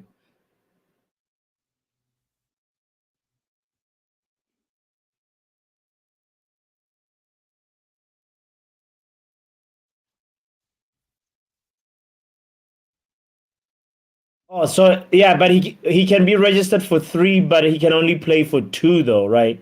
Or No. the registration If he could be registered for the 3 clubs, then he can play for the 3 clubs. That's basically what it means.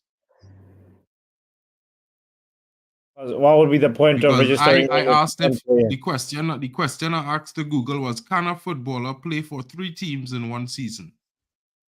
And it says players may be registered with a maximum of 3 clubs. During this period, the player is only eligible to play official match. Oh yeah, true. 2 clubs. During the period of registration. But I mean, then what going on with Donny van der Beek?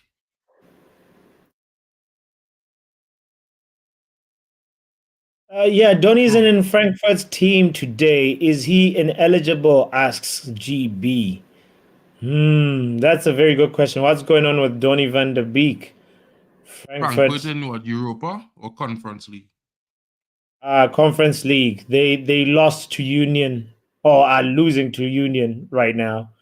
2-0. Ineligible because he played in Europa. I think he was listed in he wasn't he? No, he wasn't listed. I don't know. Not too sure. Drop your link for Jarvis there. Jarvis, I was seeing Jarvis reacting to Bodo Glint earlier. Yeah, Jarvis. Let's talk to Jarvis about his local team and how they bottled it. Oh, Nah, they really? get robbed, bro. I feel like they get a little robbery. I feel like it was Yes, ladies and gentlemen, welcome Jarvis in the building. What's up, Jarvis? Hey, Jarvis. Big up, How Mark. you doing, my friend? Big up. Yeah, I'm good. I'm just so disappointed. You know, I Bodo Glimt against Ajax. What a game! What a game! I don't know if you saw the highlights I sent you. I had it open on the other screen here, so I haven't seen the highlights he sent me though. Yeah. Well, they bombarded the Ajax goal. They had so many big chances. They had 3 in the post, in the crossbar, and a lot of chances. But you know, they're a small team, and it comes down to quality. Then again, Yeah. so yeah. But they should have won. They were the best team over 2 games against Ajax, and that's pretty good when you think of a small team like Bodo Glimt.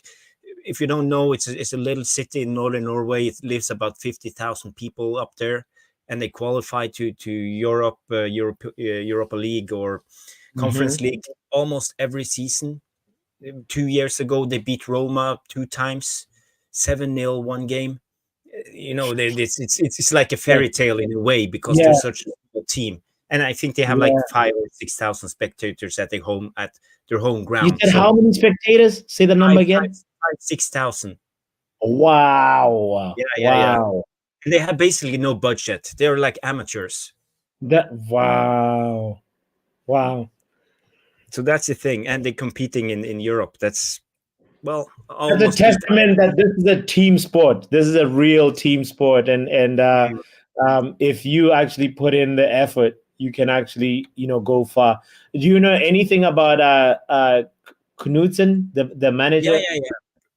incredible coach. I talked about him a little bit on Mixed channel, but basically he's like a mental coach. How do you say his name in full? Kjetil Knutsen. Okay, Knutsen. Ketil Yeah. Knutsen. Okay. Yeah, that's right. Basically, he's like a mental coach. He trains the players to always focus on not on the result, but on the performance. Always on the performance. Everything is based on performance. He never talks about results. It's about taking away the pressure for the players and make them perform at a high level every time. You never focus about winning. Doesn't matter. It's about how to pass that ball, how to score that goal, how to play in that patterns he wants to. And he's been incredible. He's been doing bits with this small team from northern Norway. They are dominating Norwegian football. They have won the Premier League, Norwegian Premier League, 3 out of the 4 last seasons. And Okay. it's very strange. Wow. Yeah. I didn't know. So they're like pretty much usually in the top 4. In general, they're just like a big like. Yeah, but they're not a big club. That's the thing. They're a small club, but they're always competing because they have good coaches. They have a mentality. They have all of the mentality of the club is based on performance, not results. From top level to kids. That's the thing. No one is allowed to talk about winning or results. It's just about how you do it, how you perform. And they actually have a mental coach in the club.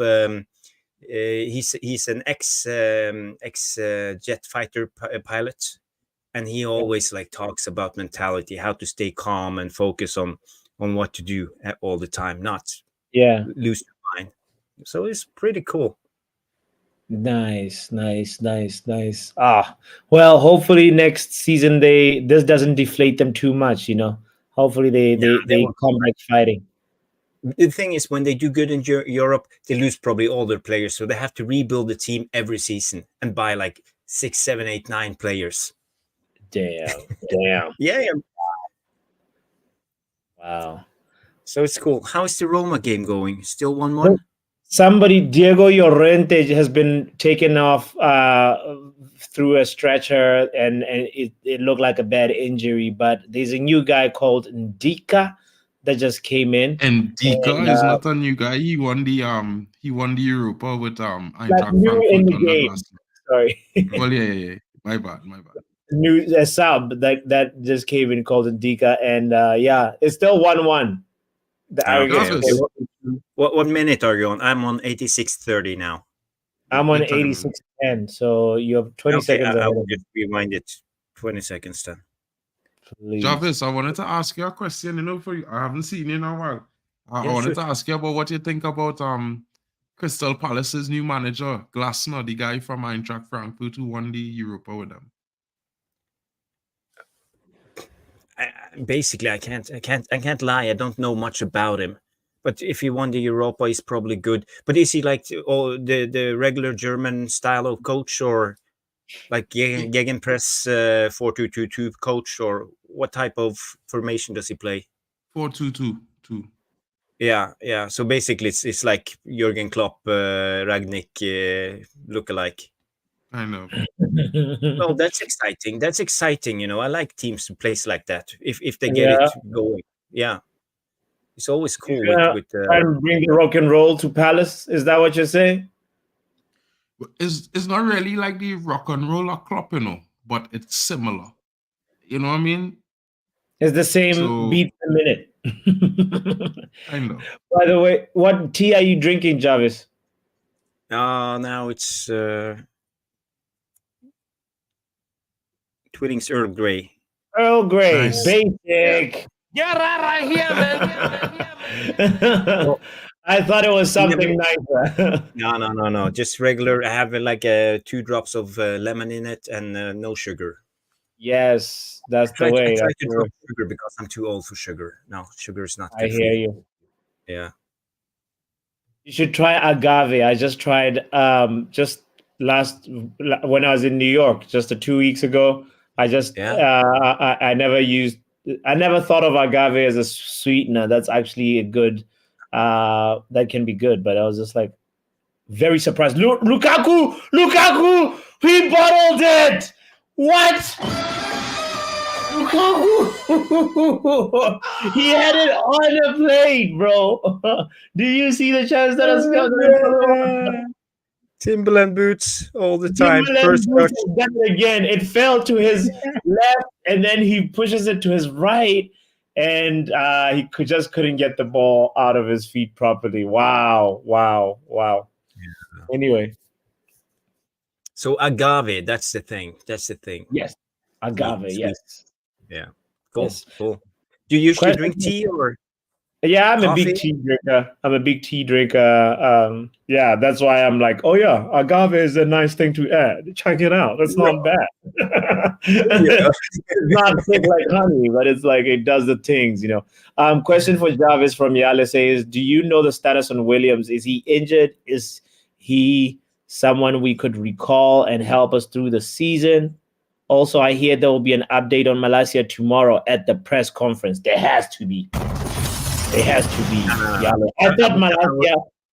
thought Malacia was abducted by Sheikh Jassim. Did you see the comments from Sir Jim Ratcliffe saying the team might not even exist? Does he exist? Anyway, go ahead, brother. International man of mystery. But the thing is, with Williams, I don't think we will recall him because doesn't he play it at Ipswich? Carrick's team, and Carrick Ipswich are fighting for the top spot in the championship, aren't they? I haven't seen the league in the championship, so I don't think Man United will do that to Carrick. Or I don't know, but when it comes to Malacia, he has an ACL injury. It's a ligament, in front of the knee, and that's. He's been under operation. He came back. He tried to train a little bit, but it backfired. So now the last thing I read, he's out for at least 4 more weeks. So I think we are middle to the end of March before we can see Malacia back again. And the problem with Malacia now is because we don't have a left back, he will probably be forced into play too soon and he will be injured again, and that's the biggest problem. We've done it to Leadshaw, we've done it to Luke Shaw. We push the players in too fast and too much. So this is what happens, because I talked about this with Nuruddin yesterday on United Real Therapy, and if you had an injury in one foot and you're limping on one foot, even if the bad foot is good again, the muscles in the other foot weakens. So it takes a lot of time to balance. Even though you're fit in that foot that was injured, it takes a little time. So you need to at least use, I would say, 4 to 6 weeks after a long injury to be fully recovered, even though you don't feel the injury anymore. And that's the problem, I think, with the current state of the Man United medical staff. They are throwing players in too fast. We could see it now in the summer. They did it with Leadshaw. And he needed a new operation. He came back and is injured again. And now the same with Luke Shaw. Long injury, back, injured again. So I see a pattern. Yeah. Do you agree, or? I wholly agree with you, Jarvis. I feel like Russian players back. I mean, though it might be necessary in the sense that we don't have any other choice, or we're trying to get back to where we should be, get the season back on track. Sometimes I feel like, I would never say write off a season, but sometimes I feel like, maybe we could find another way and do it out and put that player through the stress. But sometimes that's how football is, we are not the only team that does it. So in a way, it's just sad that this is the situation we're forced into based on bad decisions being made by the recruitment and, the John Muto on them. So I hear Mark and GB. Check this out, by the way. GB says Leicester has the championship locked up. And your comment, Jarvis, about Ipswich, I just checked the table, and I guess Ipswich is third. But before they were third, this is how it was looking, by the way. Something kind of interesting. with the Premier League and Championship. Like in 2023, it was them in the bottom three, and then 2024. But I guess now Southampton has swapped with Ipswich, and Ipswich is now third. The championship league table does not look like that anymore at the top. But that was a hilarious. For the qualification process for Premier League, isn't it like between 4 teams? Yeah, it's the playoffs. You need to be yeah. So it's 3rd, 4th, 5th, and 6th. That's the playoffs. Yeah, you play semi-final and a final. But do we want Williams back? No, I'd rather get back Fernandez. But yeah, might seem tactically impossible to play him based on some YouTube searches about kind of footballer could play for 3 clubs in the same season. If United had any sense, they would recall Fernandez. You heard it on the you heard it on the interview yesterday with Jim Ratcliffe. He talks about how important it is to qualify for next year's Champions League. Yeah, because it will be more money than ever before. So if you're out, we will struggle because we already struggle with the FFP. So it hinders us in the rebuild. We can have the best in class in every position in the structure, but it doesn't help if we can't spend any money. That's one of the biggest problems at the moment, and will take years because we owe more than 300 millions in transfers that we take with us into every year, and yeah, that's a big problem. So we have to sell a lot of players this summer to even have some money to buy players for. So for me, I think it's time to sell Rashford. I think if we can get 70 to 100 millions for him, yeah, why not? Yeah. By the way, just wait. Look, the Daily Mail online, 11th of June 2021. Players will be allowed to play for 3 clubs in one season no, that was just for the 2021 campaign. No, and also Daily Mail. Yeah, well, I'm looking on that because, you know, what Ali said and making sense. Fernandez, you know, he was registered at United at the beginning of the season. He played for Granada, and now he playing for Benfica. So he can't play for 3 teams at the same time. Mark is gonna be there trying to tell the referee, like, no, look, I have articles to prove that. No. Possibly, Mark, I also just checked right now. Google just said, like, you can be registered for 3, but during this period, the player is only eligible to play official matches for 2 clubs, even though they can be registered for 3. Which makes me wonder, why are you going to allow somebody to register for the 3rd club then? Like, that don't make no sense. But yeah, well, let's say it like this: if you're registered for Man United and you go on a loan and you come back and you sit on the bench for a game and then you get on another loan in January, you've been to 3 clubs, but you have just played for 2 clubs, so it makes sense in a way. But if United like take me off the bench and then play me for 1 match, then you're effed. Then I'm screwed. You're out. Yeah, you're screwed. It doesn't protect players against those type of situations, which sucks, you know. Yeah, but we should maybe try this young kid. What's his name again? The 16-year-old. Harry Amas. Harry Amas. Yeah, he looks promising. Yeah. And for a 16-year-old, he looks very strong physically. Like I think. But apparently, he just turned 16, Jarvis. It's not like he's been 16 for over 6 months. Well, Wayne Rooney was 16 when he started out. His voice is still like, you know, he's still in puberty, you know, beginning puberty. What's the name of the Dart player? He's 16. Which one?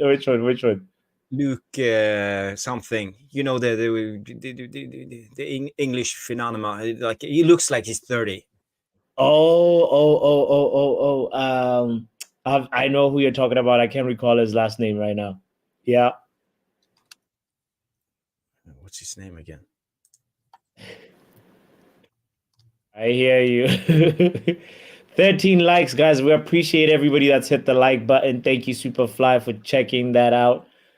Please, please, please, if you haven't done so, kindly hit it. We have about 13 people watching us right now. So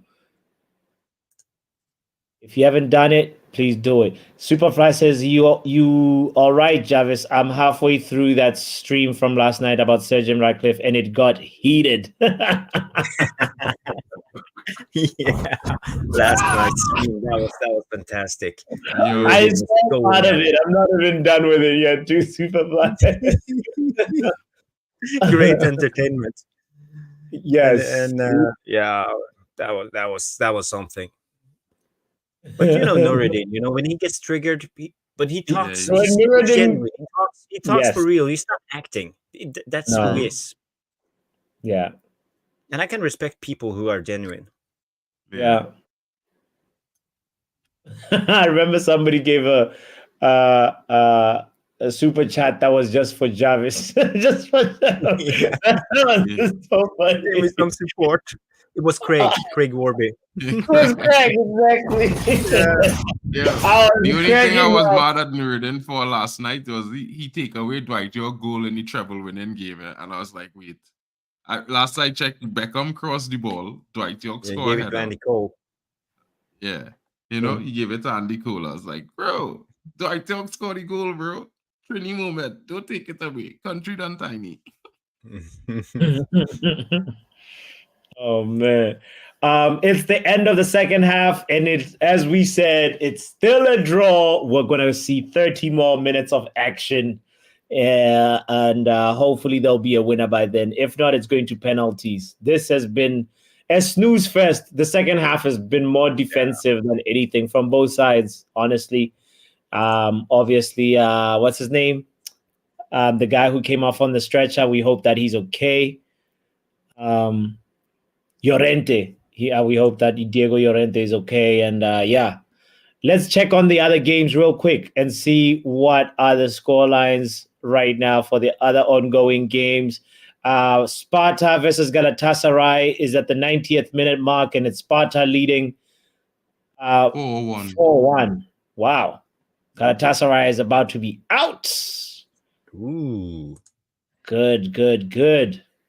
This is the same Galatasaray that was giving us problems, is it? Bro. Wow. Is it Sparta? Is Braga? No, it's Braga. My bad. Marseille Yeah, beat Shakhtar Donetsk. Sparta Prague, Freiburg this beat is Lens. Yeah. Milan are true on aggregate. Sporting on aggregate. Not too bad. Dynamo Liverpool played last week. Zagreb beat Real Betis 2-1 on aggregate. Wow. So they are through to the round of 16 on the Conference League. And Molde is through. Yeah. 6-2 on aggregate. No At least way. Jarvis still got a team, a home team going through. Come on now. Yeah, but we don't Yeah. like Molde. Molde, we call it Molde, not Mold. Molde. Yeah. Molde. Yeah, Molde. Molde. Yeah, because basically Molde. they have rich owners, so they're basically like the Manchester City of Norway. No one That's likes them. It's all about moldy. money. Yeah. Molde. Got you. No offense that's to a rich Molde, one. sorry. The rich ones. Okay. So who's the second, would you say is the second best team, I guess, or second performing team? Well, Rosenborg, Rosenborg. you know them. Yeah, Rosenborg. Yeah, they are basically the all-time. They are the Man United of Norway.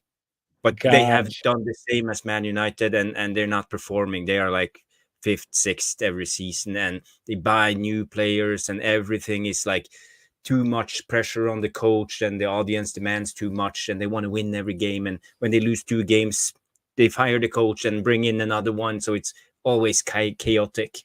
That's just the way it is. Wow. So they're basically similar to Man United.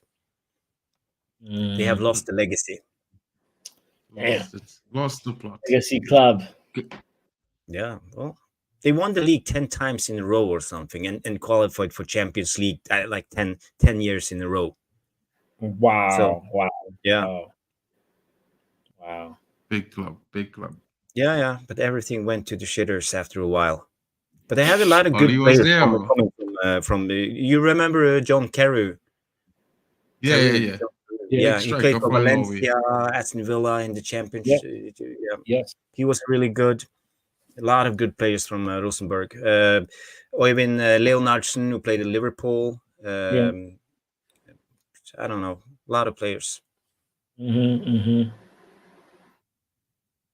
Yeah, Norway is funny. They produce some quality players, but it's never at the same time. It's never 11 players that can go ahead and go surprise the rest of the international community. Nah, that's the problem. That's the problem. It's a small country. There's only 5 million people who lives in Norway, so it's the same size. More than Botswana. Botswana is like about 3 million maybe. Really? And we're nowhere near the quality of Norway in terms of football. 1.8. No, actually 1.2 is Trinidad. 1.2 is the population for 20. So I'm from the big 1.2 country. million. Yeah. So Javis is from the biggest country. 5 million in your face. Dang. And my country is so small, it could fit in the city of Miami 3 times or 4 times. Wow. That is wild. Jarle comes in and says Stig Inge Bjørneby also played for Liverpool. He was a Rosenborg player. Wow. He was the left back, I believe, or right back. Jarvis, I just watched that Conference League lineup list, and I see a team in the Conference League that, for some reason, I feel like I missed them in Champions League, Dinamo Zagreb, in terms of watching the Champions League since the 90s and things like that. In the 2000s, Dinamo Zagreb was another always legacy one of those club. You're right, Mark. Zagreb, that's Serbia, isn't it? Croatia. Czech Republic, Croatia. I'm not sure. Somewhere in Eastern Europe. Yeah, Croatia. Yeah, well, Croatia, they have so many good. And Zenit St. Petersburg is our next one. Yeah. Jeez. But isn't it Red Star Belgrade? That's Serbia. That was a big team from Yugoslavia, former Yugoslavia. Yeah. They had all the greatest, like Prosinecki and Bosic and whatever. All of them played in Italy, AC Milan or Inter.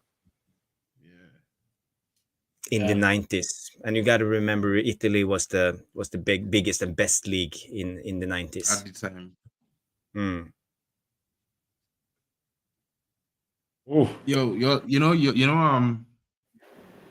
Van Persie's son, I think he just come on the field just now, Oh yeah, I just saw. What's his name? He warming up. What's his name? Persie? But what's his first name? It's not Robin, I is it? remember. Kai, I think. No, I can't remember.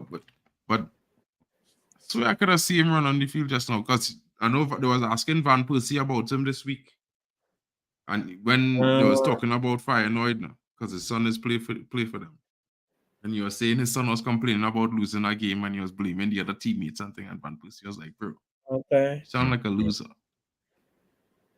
Van Persie. He's like, you shouldn't be criticizing everyone else. You should be criticizing your own performance first, and what you could have done to help your team win before you criticize other people. St. Kitts. Oh, I see a DJ Super Splice question about Jesper Blomqvist. No, he came from Sweden, IFK Gothenburg, I believe. Blomqvist.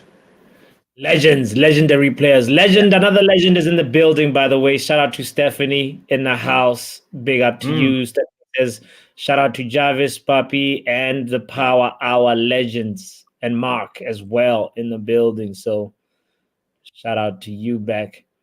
The population of my country is lagging a little bit. I'm gonna drop out and come back in. Tiny, Come back in a little bit. 100,000. What's your country? 100,000. It's not Canada. No, no, no, no, no, no, no. St. Vincent, I think that's where. Oh, yeah. Feyenoord was so close. Yes, I think that's where Luen is from. And yeah, it's a very, very small country. Great culture, great food, great vibes, great people, you know. But that's why there's so few of them, because they're so great. Wow. Pretty Marco. Pasta Fred, no goals, just 2 assists this season. I don't think Pasta Fred is ever going to score anywhere, really, right? Ten Hag had found the best of Fred. You know, Fred has just hit a groove the moment we sold him. He had just started scoring and becoming a different player. St. Vincent and the Grenadines, that's where Luen is from. Yes. St. Vincent. Cool. Right. Super cool. Gothenburg Jesper Blomqvist came from not Rosenberg. My bad, says Superfly. Yeah. We were actually talking about it the other day, making a show about the Scandinavians who played at Manchester United and have a rank of them and who was the best and most underrated and all that. Because there's been a lot of Scandinavian players during the years, like Henrik Larsson, Zlatan, Jesper Blomqvist, a lot of Swedes, and we have had a lot of Danish players, Peter Schmeichel for one, and now we have Højlund and a lot of Norwegians with Johnson, Solskjaer, Henning Berg. So I think that will be kind of interesting. Yeah. There's been, you know what? The Scandinavians have been giving the world of football some quality players when you think about it. I just never took a second to look back. No. All those names you mentioned, like I know some of them, even though sometimes, you know, I'm like, they're all ringing like a bell, you know. Yeah. And it just means there's lots of quality. Lots of really, really, really good quality and potential. Oh, Feyenoord have been robbed. That was supposed to be a free kick out on the edge of the box. Jarvis, I'm at 96-15. Where are you at? 96. 90. I'm on 99. What happened? You're 99? What? Oh, look, I hit back. Okay, I'm gonna forward. Just stay where you are. I'm gonna jump to live. There we go. I'm on 99.45. I'm on 99.43 now. Okay, all right, good. I had hit back by mistake. I don't know what you're talking about. Oh, what a big chance. Huh? Right, you're like, what is he? The ball is in the middle. Oh boy, Kush is even laughing at me. Big up, Kush. Oh boy. Oh, Yale is in 101 minutes. 101. All right. Yale is really in the future. Norway have done something. Sorry for interrupting you, Poppy, but you know there's there's a ranking for the club countries, and the leader is by now it's Italy, and Germany is in second, England is in third, and Spain is in fourth. So if we are going to get Champions League by becoming fifth, we need to be in the top 2 spots. So actually, for us, it's good if Italian teams lose. Yeah. So sorry. I was trying to understand your top 2 point, and then I disrupted your flow. Sorry. No problem. Yeah. So, but as it is right now, it's probably going to go to Italy. You said, right? Yeah. Now by the rankings, it's Italy who's on top. And that means only top 4 in the Premier League would go to Champions League, not top 5. Yeah, as it currently stands. It puts Manchester United in a pickle. because that you know, I don't know if we've really secured top 4. Like we hope, you know, there's a lot of things that need to happen, you know, but it's I'd say we have like a 55% chance of getting top 4. But now with Luke Shaw gone, that we have a real problem, Yeah. Martinez, Luke Shaw, we are a real problem. Yale says we want German clubs to lose, not the Italian ones.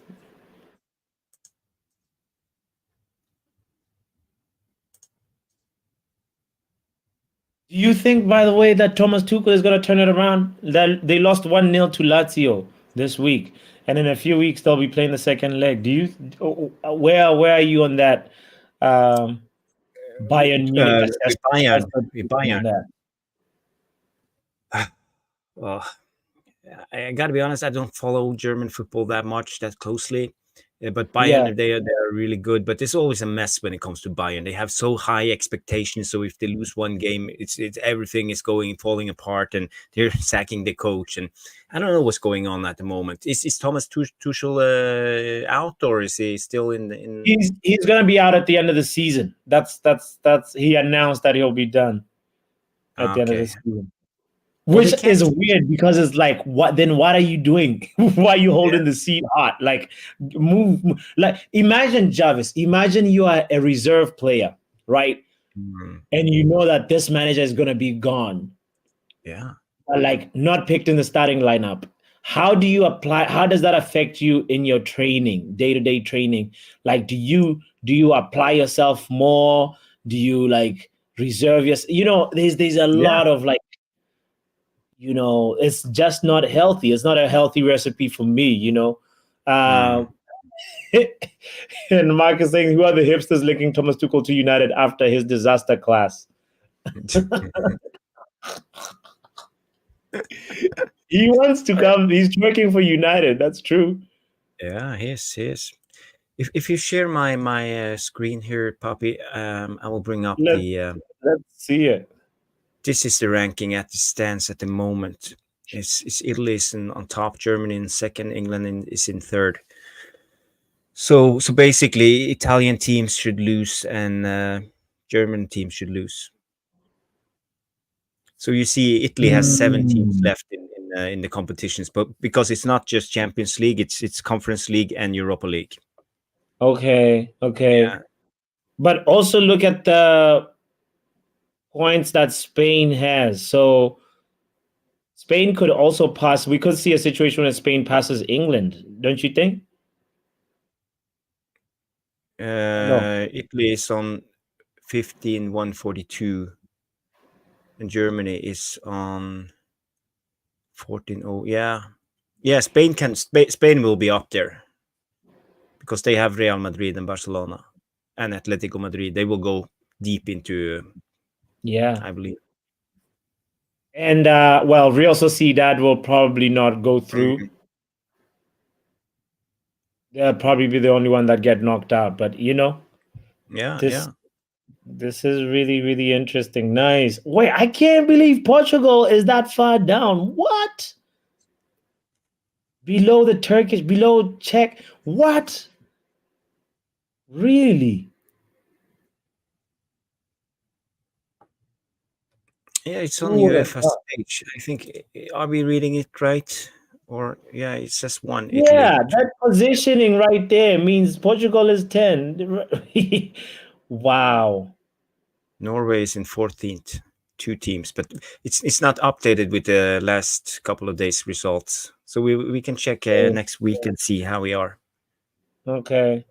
There is a little section that says how to read the ranking, but I think the position tells you everything you need to know, and then probably the other thing is the points.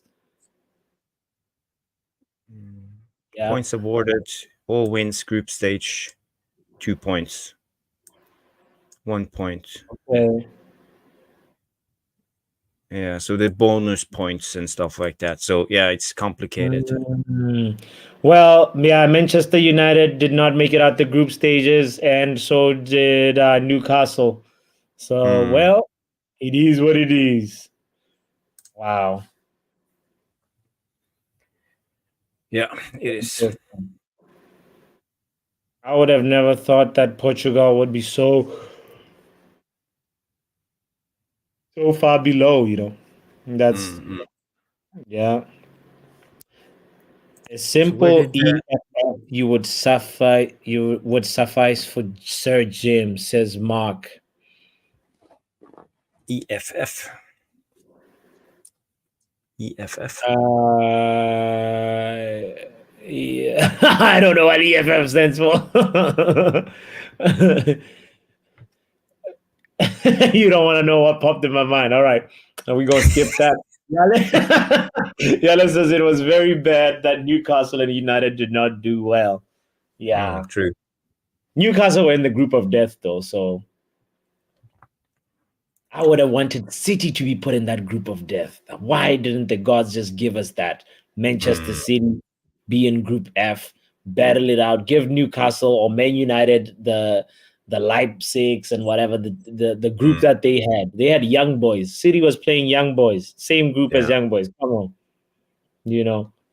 that's But we so had so. an okay easy group. We should have won that group. Yeah, Bayern hasn't been good this year. Galatasaray, they suck. They're not a good team. And Copenhagen. And Copenhagen, yeah. Look at how Galatasaray did today, and that's the thing for me that saddens me. I'm like, what? We couldn't beat this team, and they got beat by Sparta Prague 6-4 on aggregate over 2 legs. Jarvis, we couldn't give them a scoreline like that. Wow, Angelino comes in. Angelino is now with Roma. What? He played at Galatasaray. No way. Yeah, Jarvis. What? Is this real life? You're watching an old game. Last year's game. This is crazy. No way. This is real. No, ain't no way. Wow. Yeah, it is. It is Angelino. He's come in. He's wearing number 69. Yeah, maybe he was on loan, and they recalled him. But how can he? Oh, no, he can't. He can't play in the Europa League if he played for Galatasaray, or can he? Right. So look at this. Angelino has joined Roma from Leipzig until 2024. So he did it. He did this move in this January transfer window. Wow.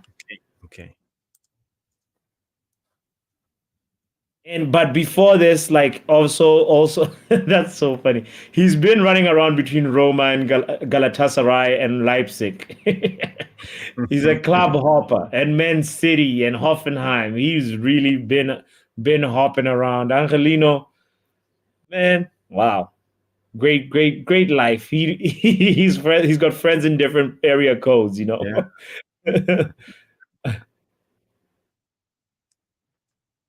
Well, Istanbul is probably a cool place. Yeah. You ever been there? No, Jarvis, I've never been. I want to go there. I think that's a good city. It's like a melting pot of different Yeah. cultures. Everything, the best from everything. Yeah. Big up, Mark. Yo, he's back. Yeah, my internet was giving some trouble. Laser settings. I need to go to Istanbul one day. I might go in a few weeks to hang out.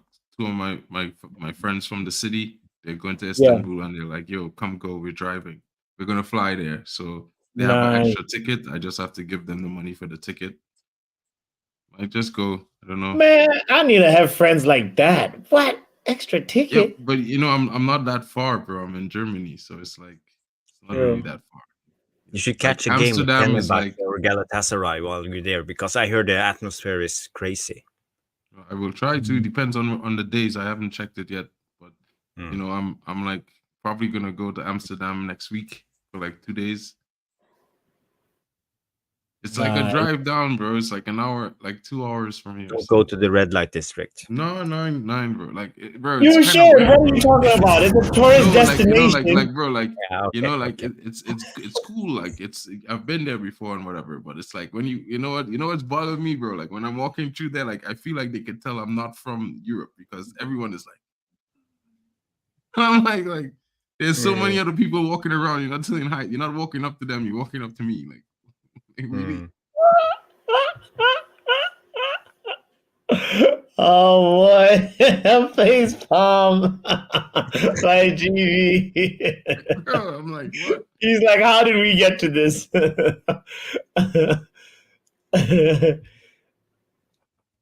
Yeah, but Amsterdam is a cool city. I've been to Amsterdam a lot of times. It's a great city. Yeah. Yeah, nice, You they can, got you great can visit coffee. the Amsterdam Arena, the Johan Cruyff Arena. You could go to the Heineken factory, drink a lot Yes. of beer, Drink and free beer. go on the tour and do like canal tours. That's basically Basically, things to but do. then like depending on where you're staying, you could walk about everywhere. It's like 15 minutes to anywhere in Amsterdam, depending on where you stay. So like if you know your way You stay in around, you could get to the Damsplas. It's a markets.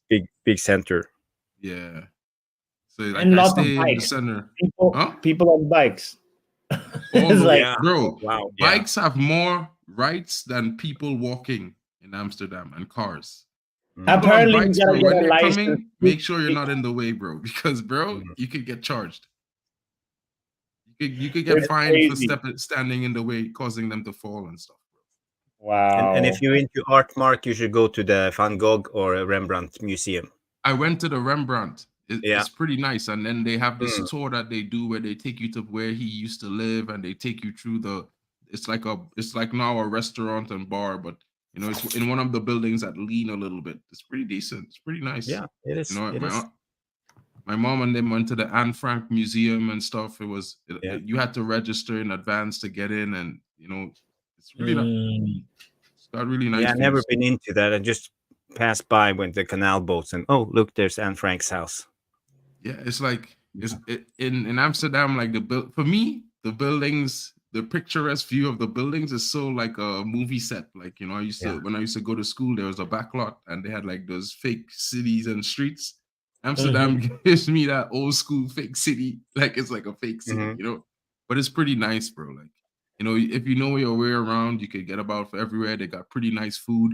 I've been to this small little restaurant, like I think it's called Little Sicily or Little Sicilian or something like that. It's amazing. Like some of the best Italian food I've had. You know, it's really nice. So yeah, you can get lots of different things in Amsterdam. You get curry, you get, you know, doner, Turkish food, Syrian food. You know, you get Chinese food. You get all of it there. It's pretty nice. I went to an Argentinian restaurant and ate some what's it called, the steaks. They have the Argentinian steaks. It's no, it's chicken. What is no, called? not pollo. It's pollo is chicken. I mean, the meat there was amazing, so tender. It was like just nice. Yo, the Heineken factory though, Poppy. If you go to Amsterdam, be sure to check it out. Trust me. I've been to Amsterdam 3 times, you know, and I have very hazy memory of Amsterdam. Yeah, you probably only end up at Dam Kings. Yeah. but I promise on my 4th time I'm gonna take a picture, at least one picture. Oh, I've been to Toronto lots of times, bro. My buddy lives in the Four Seasons in Toronto. So nice. I went to school with him. He was my classmate. So when I go to Toronto, I stay there with him. So, yes, Toronto is beautiful too. Ontario Museum is nice. They got a really nice GV. If this is an invite, I'll be in the States this summer, most likely for 2 weeks. I'll hit you up. All right. GB has sent out the invite. We will, everybody in the Football Power Hour community will go in there. Yeah, Poppy, you could just hop the train, bro. Cross right. state. Yeah. Ooh. This Feyenoord Roma game is gonna go to penalties, man. Yeah. Looking like it. Yeah, it's like 7 minutes left on my screen. But will Lukaku take a penalty, and will he score? Big up Admiral Drex. I doubt it. 18 likes. GB says his home is open, guys. Pop through. Come on. Shout out to DJ Drex. Superfly says road trip. Drex, Road trip. we all just made plans. Road trip to GB's place. We're going to eat some good food and watch Man United. Definitely there. Food, Man United, it doesn't really get much better. No. This is going to be interesting.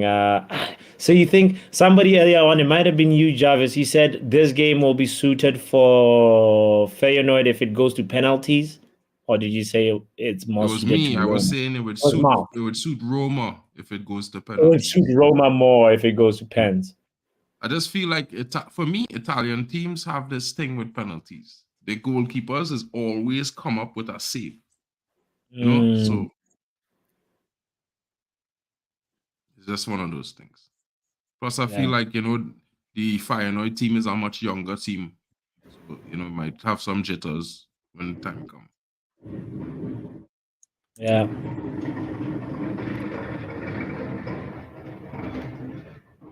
Okay. And Roma get a goal last minute. Romelu Lukaku. No. Bro, that dude can't hit a bando, bro. What's wrong with him, though? I thought he was going to be a quality player at one point, Yeah. Especially right before we got him. Do you remember the hype where it was either Morata or Lukaku? And I was like, nah, Lukaku. I was one of the fans that was begging God that we would have buy Morata. You wanted Morata. I would have never bought Lukaku. In my opinion, he was... Listen, in Trinidad and Tobago, we have a Lukaku. His name is Kenwin Jones. He was the first Lukaku version. Lukaku is Kenwin 2.0. Lukaku was made by this guy. What's his name? He's a coach Southampton. No, Sunderland. The one with the kind of pointy nose and the broad face. I always forget his English coach name, boy. He's a coach. Pointy nose. He's the coach. He's the coach Sunderland. I think he coached Who? England as well. Who? Huh? Who? Padu? No. Pointy nose. Jarvis, scroll through your memory. Anybody in the chat, help Mark out. I don't even know. You got to give better descriptors. Bro, anyway, in my honest opinion, he was like, Kenwin Jones didn't have a real good first touch at all. But what he had was the power. And if he get the ball to the ground at his feet, he could hit a good shot. You know what I mean? And he made him into a real good striker. He win games. He scored like 17, 20 goals and for 3 seasons in a row.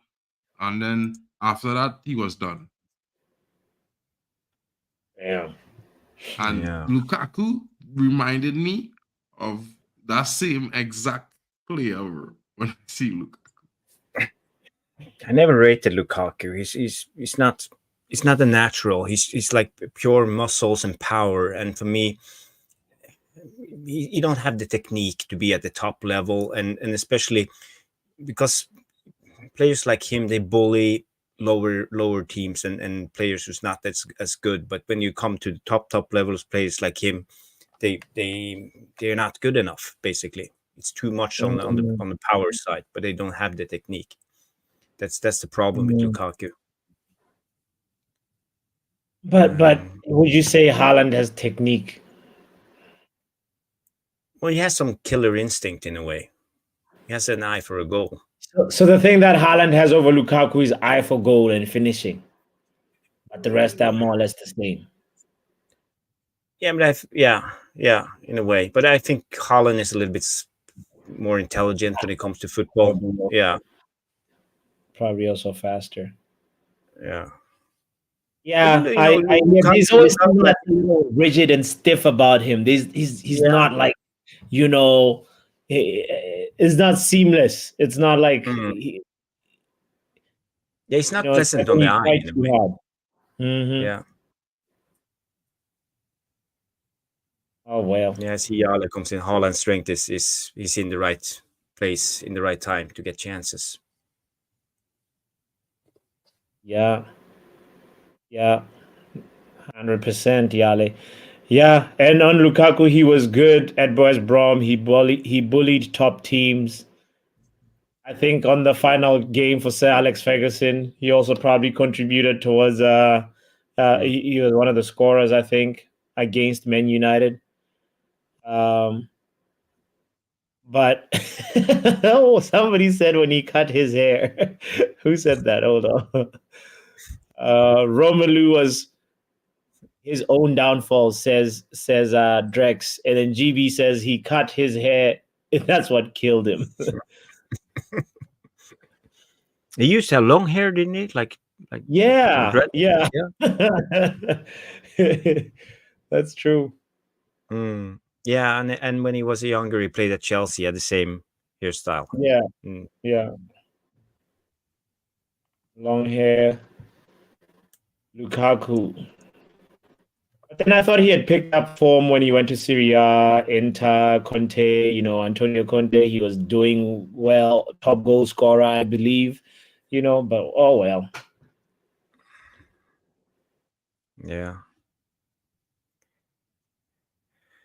Feyenoord Yeah, is putting on number 7. almost at the end of Aliesa. Alizera. Alizera. That's his name. Alizera. Wifer. Uefa. He's had a really good game, this guy in the midfield for Feyenoord. He's been really, really good on that left-hand side. And he's coming off. He's probably very terrible at penalties. Let's see. DJ Superfly says, I'm not cutting my dreads for nobody. There's power in the long hair. Shout out to you for that. Mark, don't cut your hair either. 9. Harry Redknapp. Harry Redknapp was the coach. Roma through here. Long hair Lukaku. Oh boy. Short hair Lukaku could not score that. Kenwin Jones Lukaku, bro. Yeah. Mirror He images did of each well other. though to try with his weak foot though. That should have been a goal. It's not a bad finish. It was an okay finish. Yeah. It was a good save from the goalkeeper. Yeah. And he did the usual Lukaku step over. That's his only thing. He has to step over and shoot. That's the thing. He has one thing. One dimensional. Somebody taught him to step over and they messed up.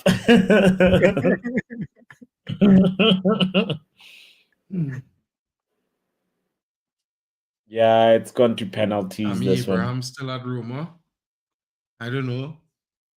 But No, I was wondering, Luan, thank you for bringing him up. I was wondering, where's Tammy Abraham? he fell off faster than Pulisic. Shocking. No, but like there's a player in there, Playing where, bro? Tammy Abraham. Like Mourinho showed us that you can give him confidence, he'll be all right. Bro. Wow. Now that's a good save from the keeper for real, Jarvis. I just see the replay.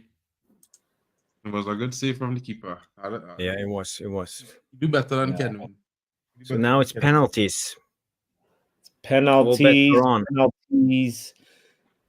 Tammy Abraham still has dual citizenship with Nigeria. He should go play for Nigeria in the next AFCON. I don't know if he'll survive in England. Don't worry, man. He will play for AFCON, and we will see y'all in the playoff tournament. And Jadon Sancho and Marcus Edwards will be up front for Trinidad and Tobago. So you know what time it is in that playoff tournament. Damn. One spot will be booked.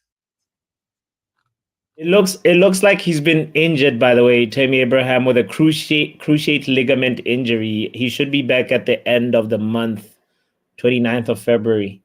So that explains the silence and why he's been Ligaments is a MIA. serious injury. You know.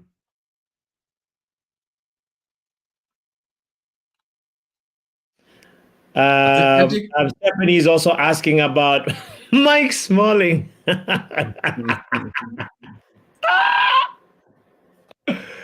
Yeah. You go put a Louis Van Gaal. Chris Smalling, she should be in this Roma lineup, but he's not. And I don't know. He's not injured either. He's just not preferred, I guess. yeah, Daniel Rossi probably wouldn't like a Chris Smalling. Yeah, that's Mourinho's boy. He was not a De Rossi's boy, unfortunately. All right, let's Rossi's get Italian, you know. He will like his defenders a certain way. He will probably like his defenders in the image of like let me say a Materazzi and not even a Bonucci, Cannavaro. You know, a dogged one and a tall one. You know that kind of way. Yeah, he's a player. Superfly says good on Smalling for making the move and keeping his career going, though. Respect. Yeah. He got a lot more years, like even 4 extra seasons that I didn't think he had. You know, and yeah, so good for him. And also the other players like Damian. Here. Yeah, these players like Damian and Mkhitaryan, by the way, who we watched this week, that doing that thing. You know, these guys were called washed. You know, Mickey the mistake. Say what? Mickey the mistake you're talking about it? Henrik Mkhitaryan, bro. No, I'm saying big up to them for keeping their careers going. And not... You know who I wish we had get that year we buy Mkhitaryan? Who? Chatakoglu. Chatakoglu was one of the other players we could have go for, and we went and take Mkhitaryan instead of Chatakoglu. I think he was lethal.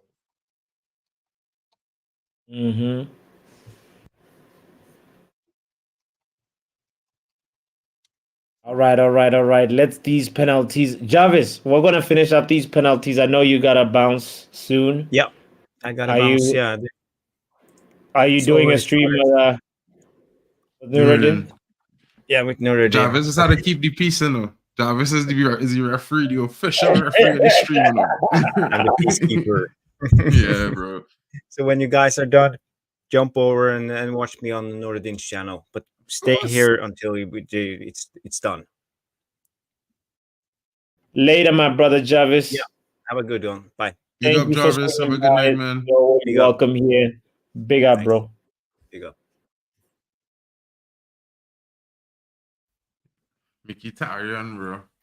I mean, I did like him, you know, but I just never really feel like he was suited to what we wanted to do, bro. It's just like he was a weird signing, you know. Yeah. Not discounting that he was a top player, a good player. Like, I just didn't think he suited us. Some players, like, you know, like Sanchez. When we was getting Sanchez, I was crying. I was like, bro, he's a good player, but he don't suit us. Same thing with Di Maria. Di Maria is a top player. He just didn't suit United. You know, it's like I was bummed Di Maria didn't work out, you know. Really? I was so sure. It started off good. You remember the first 2-3 games? For me, it was a mistake purchasing Di Maria. And I want to say a mistake, not that he's not a top player. He just, for me, like when I watch footballers play for teams, it's had to have something for you to say, well, bro, he can play for United, not just because he's doing well. And I feel like our stylistic as a club didn't really suit him, because the way he want to play, our wingers never really play like how he does want to play. He was too erratic. You know what I mean? He would 1 minute he would cut in from the half line going straight to the center of the field, or he will go down the byline. Yeah. So It was kind I of hear. weird. Well, also, by the way, Paredes has put was it Paredes kicking? I think it was Paredes. First goal has gone in the net for Roma.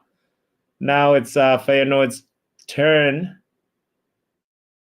Great strike by Paredes. Let's see if Feyenoord can actually survive these shootouts.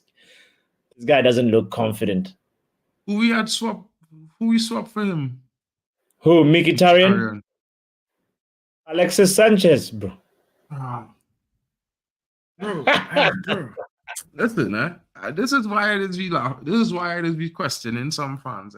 When they see the kind of rubbish the backroom was doing for the last decade, to blame a manager, no, it's like, bro, there's no point. Oh, but Mark Because Sanchez these is guys so coming off foolish. of some red hot Bro, form, you know. that's not what make up player, bro. Like, listen, No, I know, but United for me, you need a player who not only talented, you know, but they had to have that everlasting backing of themselves. Because here why? If you notice, the players who they succeed at United is always be the players who is be like super narcissistic about themselves subconsciously. They mightn't always act brazenly, but you could tell Tim from the Lukaku attitude. is about to take a penalty. Hold on. Timberland Lukaku. I think he's gonna score. He's gonna score. Oh, he missed! Bro, you tell me Lukaku want to take a penalty? Bro, you see the sweet man? Who scored for Feyenoord? Ayase? See that fella Ayase who scored for Feyenoord? Yeah. Bruh, that youth man is not a bad number 9. I just don't think he's physical enough for the Premier League, but he's lethal. I see him play for Japan against Germany. The only other one we could have get, I think he playing for Leverkusen. Asano. The one who scored the 2 goals against Germany. Oh, Feyenoord, he decided to miss. What? That was actually a good save by Villa, the Roma goalkeeper. But what is this Feyenoord guy doing, man? Lukaku has been redeemed, bro. Jesus Christian Joseph. Bro, listen to me. From the time I see that run up, I know he was going to miss. In this. From the time I see he run up, you see that kind of shimmy, sham. Yeah, he was the little. You see that cartoon business, bro. What kind of cartoon movies that he trying to be like Tom and Jerry running around? This is Lukaku's fault if they don't go through. My goodness, what a nice penalty by Roma's center back right there. Good penalty by what's his name? Is it Chris Getrida? No, it's not Getrida. It's whoever number 4 for Roma is. See, I'm number 4. Yeah. Love boy. Yeah, I like that young keeper from Roma. Yeah. Wait, who is that? Was that number 14 or 4? Whoever that was a wonderful strike, man. Wonderful strike. Oh, Feyenoord are bottling it. Another penalty miss. Brian Cristante. Oh, that was Cristante. Yes. And we're now you are not predator, you know, we expect. Watch our man boots. I know the kind of player he is, you know, bro.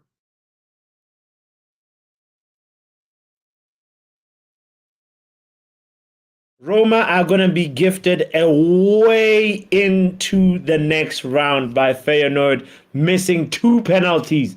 All you have to do is make sure you score the next one. You save one, bro. Don't take it away from the keeper. That's a good save. All right. The save was okay, but you could tell that saves. Blame the penalty kick takers. Blame the penalty kick takers.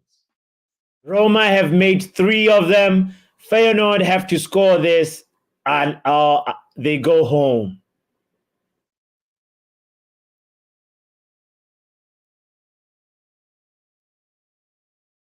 Wow. A lot of pressure. A lot of pressure on this man's shoulders. Feyenoord's number 5. Can Man's he probably do it? crying in the dressing room right now. Hartman, the left back for Feyenoord, can he score to rescue to keep the hopes alive, let's say? Yeah, but how he He kicking that scores! corner He though? scores! He That's a started with his telegraph, bro. run You up, could but he tell by still that scored. man run up. He was kicking to the right, you know. Just the way he run up, you could tell he kicking the ball to the right, you know. He Yeah, telegraphed that shot, you know. yeah. Now Feyenoord have to miss this.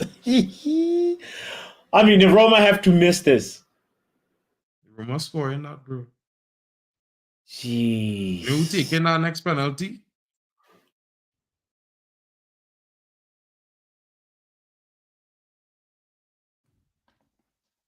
This the man taking the next penalty here. Zaleski. Zaleski? Well, right, for sure. Zaleski, yeah. That youth man, it's a bagger. Yeah, he's gonna score. He's gonna score. He's looking so confident. Right foot. It's in the net. Roma are through. Roma are through to the next round.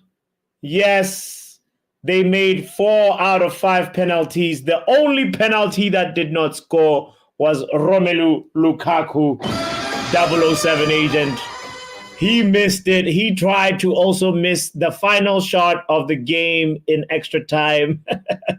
You know, that shot was saved. I guess he kicked it with his weak foot, but Feyenoord have been knocked out, ladies and gentlemen. This is the team that I was hoping would go through, but the Italian legacy prevails. Wow. Wow, wow, wow, wow. We need these Italian teams out, says Compose Smurf. Yeah, it's exactly for what Jarvis showed us earlier Relax on. now, 2 of the champions. 2 of them go and get knocked out in the UCL next week. Don't be tough. Oh, man, if that happens. Barca going home.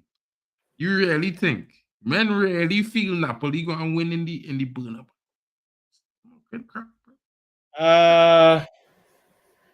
Napoli is not going to win the league, but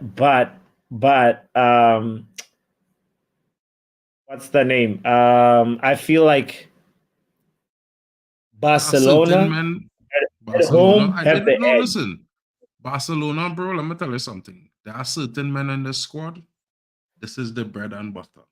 Lewandowski is a serious man, bro, and our game must win. Certain men on your field, you have to watch our team and look at certain men. If certain men on the field, they know there's match winners, bro. Lewandowski's a match winner. You understand? If Lewandowski get 2 chances in that game proper, like what Chelsea had against City, is bags.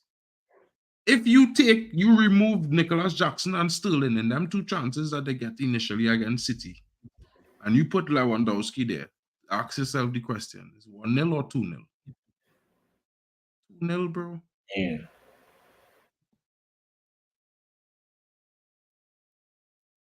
Wow. Well, it ends with Roma win, ladies and gentlemen. We're bamboozled. We can't believe it. And the Italians have prevailed again. Lukaku is he's congratulating. Why is he congratulating his teammates? That is hilarious. That is hilarious. What a day. What a day. I wouldn't put 50p on this Barca team winning, says Compost. Really? Okay. With Lewandowski's catching form as well. Come on. And no, bro, the big, you see, I remember something. Now, if they was going to Napoli, I'd say close the case. 1-1 away at Napoli? No way. Now, my Man City, again, them the benefit of the doubt of that kind of victory, because let me tell you something, when you go to Italy, certain stadiums, them teams, I tell man Milan go and beat out this team, Newcastle at home. And men say there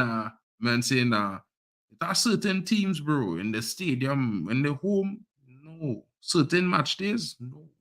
Yeah. Like Man United right now. You know, is he talk right now with Man United? Certain teams had to face Man United at home. Liverpool, and Arsenal in the last 5 games of the season. You know, man done already saying, them games, these teams don't usually win against United at home. So just take that one side, put it to one side. Just imagine in your hindsight if United go on a winning run that extend past the next 3-4 match weeks ahead of those games. What going to happen in them games? Like, bro, that's certain. Like, you see, Man United having 2 or 3 home games before they play Arsenal before bro, them things is key. City going on our way run. Liverpool going on our way run. Arsenal have 3 away games, big games to play. They had to play Liverpool, then they had to play United, then they had to play City. Yeah. No, they're playing Liverpool, City, then United. United last. United is the second to last game of the season. Liverpool had to play United. City had to play United. Liverpool had to play City. So there's still a lot to pray for. That's what you're saying. Arsenal could win the league, you know, but when people really feel Arsenal going to win the league at a Manchester United team at Old Trafford, brother, you have our next thing coming. It's the history. So weird, right? Yeah. Arsenal will come to United, and United will turn up like real old school United and bag. I'm telling you, bro, and shut it down. It just at home, business end of the season, it has certain teams historically in the Premier League you don't sleep on. Man United have a history of the business end. Seeing the business end, one of the most clinical point getters in Premier League history is United. Check up the stats. Yeah, and we haven't really put in like a 10 in a row like type of performance this for the season. And this would be the first season in almost 5 years. We didn't do that in the business end. Or in the league, in our whole season in the league, in our run of games in the league, we usually have a run of 10 games that we win. We go undefeated in every season. The only time it didn't happen was one season, I think it was under Mourinho. It was either Mourinho, and it definitely didn't happen under Moyes. So for me, like I'm not just trying to hype United, but listen, I just look at the facts of the matter. Look, you always had to pay attention to the history of football teams too for me, because like everybody was saying, Arsenal gonna spank Porto.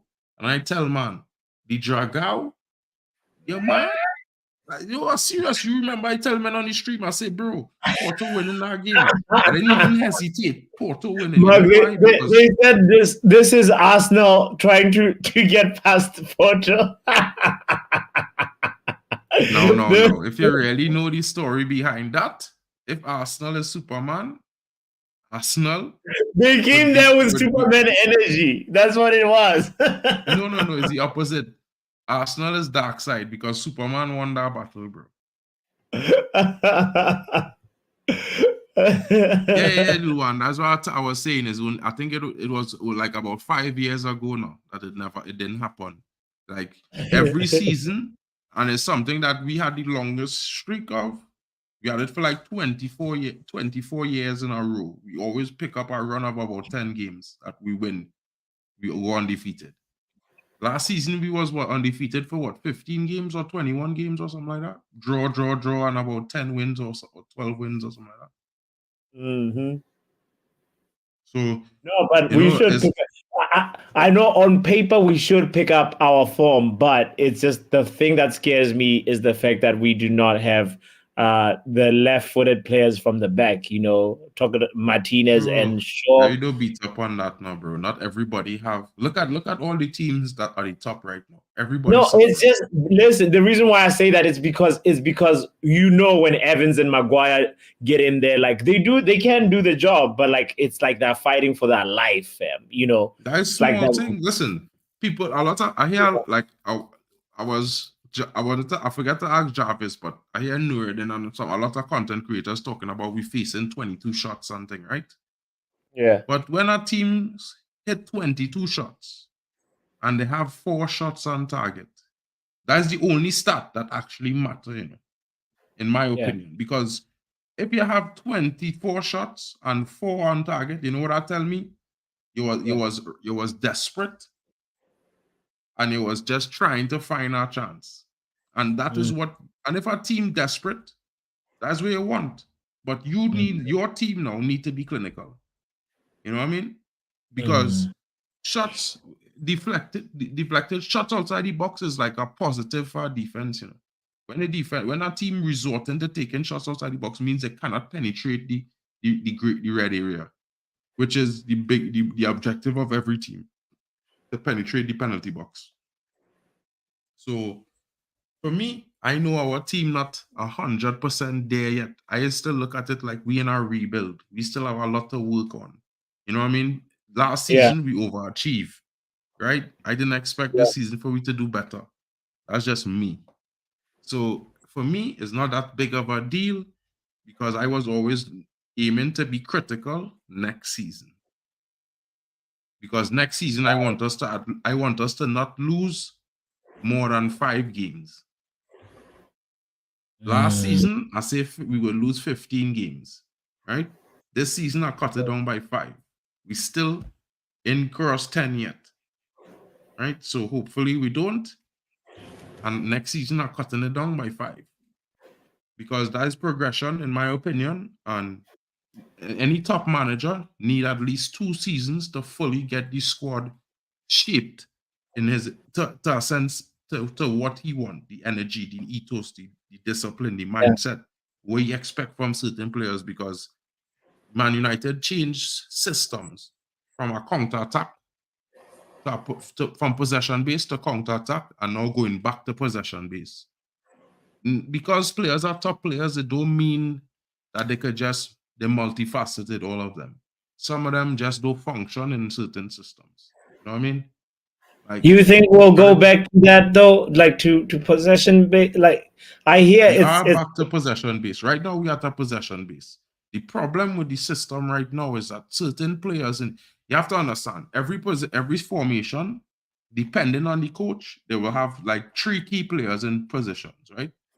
Now, it's not always the same players as other teams that play a similar system, right? Like Pep John Stones at center back is the most important player for Pep in his defense, right? Then the next most important player is Kevin De Bruyne.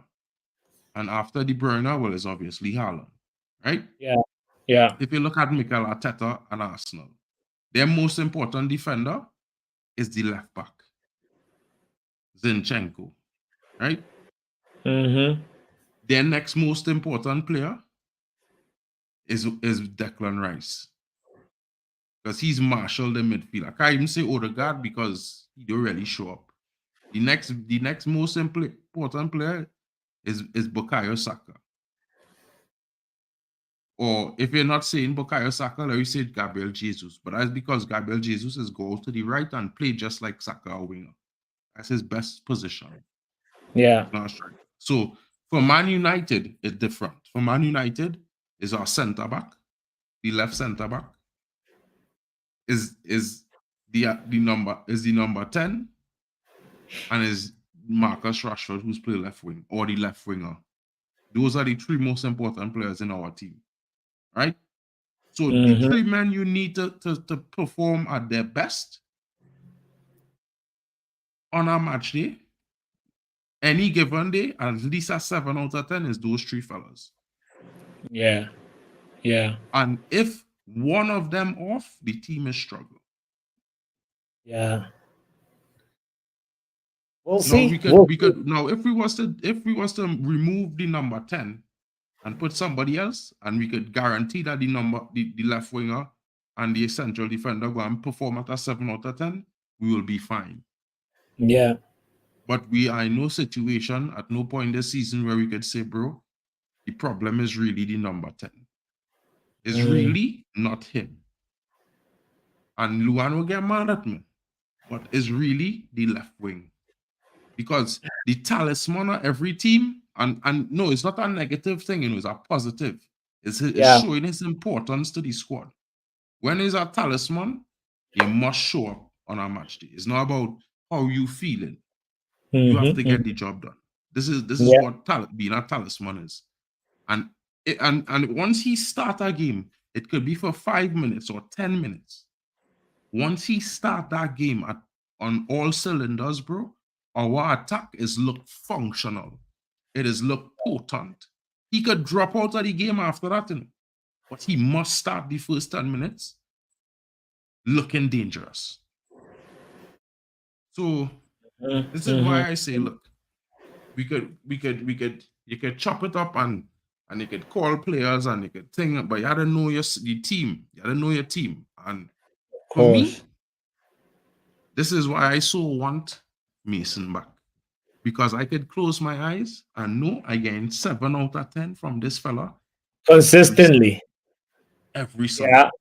No.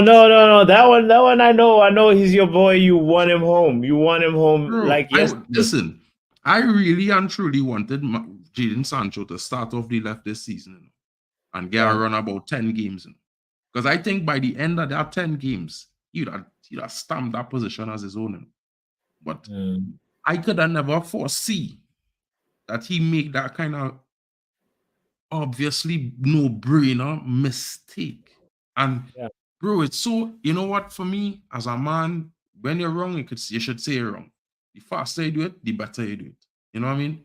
And he just was willing to die on the hill that he wasn't wrong. When, bro, let me be real. If you pull up the comment that you had up earlier about it from the German coach, you know what I mean? He said the same exact thing.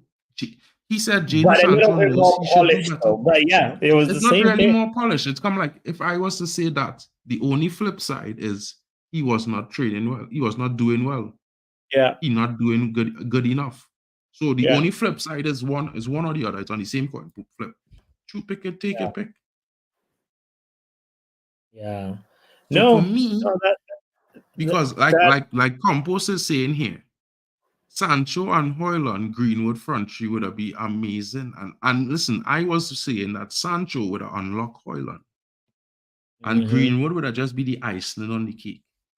Because for me, Sancho would provide so much for Haaland because he did it for Haaland. And Haaland is so much better on the ball. He could receive more balls on his foot, not just in the air. He could put it on his foot on the ground, and he had the ability to turn and twist and get shut off quick. So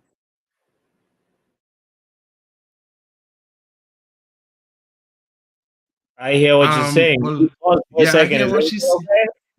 Yeah. She said, Luan say, she say, I get mad when you attack him for everything. I'm very open-minded and can't take criticism. Don't blame him for breathing. What else gonna get into I just it? say no, because listen, like at the end of the day, you might see it as me being negative now, but I really being positive because I just trying to highlight his importance. Yeah. And his the importance of him performing for United, how critical it is to the team performing well. So that is me hyping him.